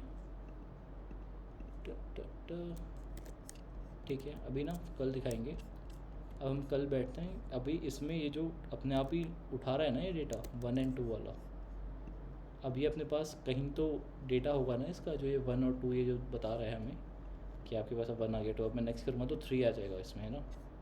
तो इसे पता कैसे चलेगा कि अब ये मैं तो वैल्यू दे रहा हूँ रोल नंबर की, और मैंने लगा दिया कि जनरेटेड वैल्यू लगा दिया हमने इसके ऊपर ना। अब ये अपने आप ही इसकी वैल्यू इंसर्ट करता रहेगा, लेकिन इसको पता कैसे चलेगा कि कौन सी वैल्यू के आगे अब बात करनी है। अब 2 के बाद 3 डालना है, क्या तरीका हो सकता है उसका, तो उसके अंदर भी नहीं जाते क्योंकि काफ़ी टाइम हो गया। तो कल डिस्कस करेंगे। 2-3 तरीके होते हैं जिससे हम इसकी जो वैल्यू होती है जनरेट कर सकते हैं, हाइब्रिड ही करवा सकते हैं, वो भी प्राइमरी की, क्योंकि प्राइमरी की कभी भी हम खुद नहीं बनाते, वो तो डेटाबेस की डिपेंडेंट है ना, डेटाबेस के अंदर। ये बात क्लियर है ना कि प्राइमरी की डेटाबेस से डिपेंडेंट होती है, हाँ तो इसमें हमारा जावा का तो रोल नहीं है। अब हम रोल नंबर में भेजना चाहूँ, रोल नंबर का आप बना सकते हो प्राइमरी की रोल नंबर की, पर नहीं बनाते, क्योंकि there might be a chance कि रोल नंबर फ्यूचर में भी चेंज हो जाए। एम्प्लॉय आईडी चेंज नहीं होती, रोल नंबर तो शफलिंग हो जाती है ना, नया बच्चा आ गया सेमेस्टर के बीच में, फिर जो रोल नंबर 4 था बंदा, वो रोल नंबर 5 में कन्वर्ट हो गया। तो वैसे ही कोई पंगा ना लेने के चक्कर में कोई सा भी डेटा है, इवन दो इट सीम्स कि वो सेम रहेगा, फिर भी हम नहीं बनाते। प्राइमरी की का फिर भी अलग से ही की होती है जो सेंसलेस होती है फॉर दैट पर्टिकुलर डेटा। एक स्टूडेंट के लिए कोई स्टूडेंट है राम जिसका रोल नंबर है 5, उसको अगर मैंने डेटाबेस की एंट्री में 59554 कर दिया, तो 59554 doesn't make sense outside the database for this student, जो भी है वो राम या कृष्ण जो भी है। तो ये फ़ायदा होता है उसका, मतलब ये फ़ायदा होता है कि प्राइमरी की इसलिए हम अलग से रखते हैं कभी भी। जैसे तो हमने एग्जांपल के तौर पे रोल नंबर सीधा सीधा रख दिया, बट ये ऐसा नहीं होना चाहिए था। इसमें भी यहाँ पे प्राइवेट इंट और आईडी ऐसे ही मिलेगी, कहीं पे भी देखेंगे ना रोल नंबर अलग होना चाहिए। और ये एम्प्लॉय है तो उसको यहाँ पे एम्प्लॉय आईडी तक होनी चाहिए, ठीक है। तो अब सीन क्या होता है, अब थोड़े लोग ये जो एम्प्लॉय है, एम्प्लॉय आईडी है, अब employee ID again roll number, तो हम चलो रोल नंबर्स को हम सॉर्ट करके लाते हैं।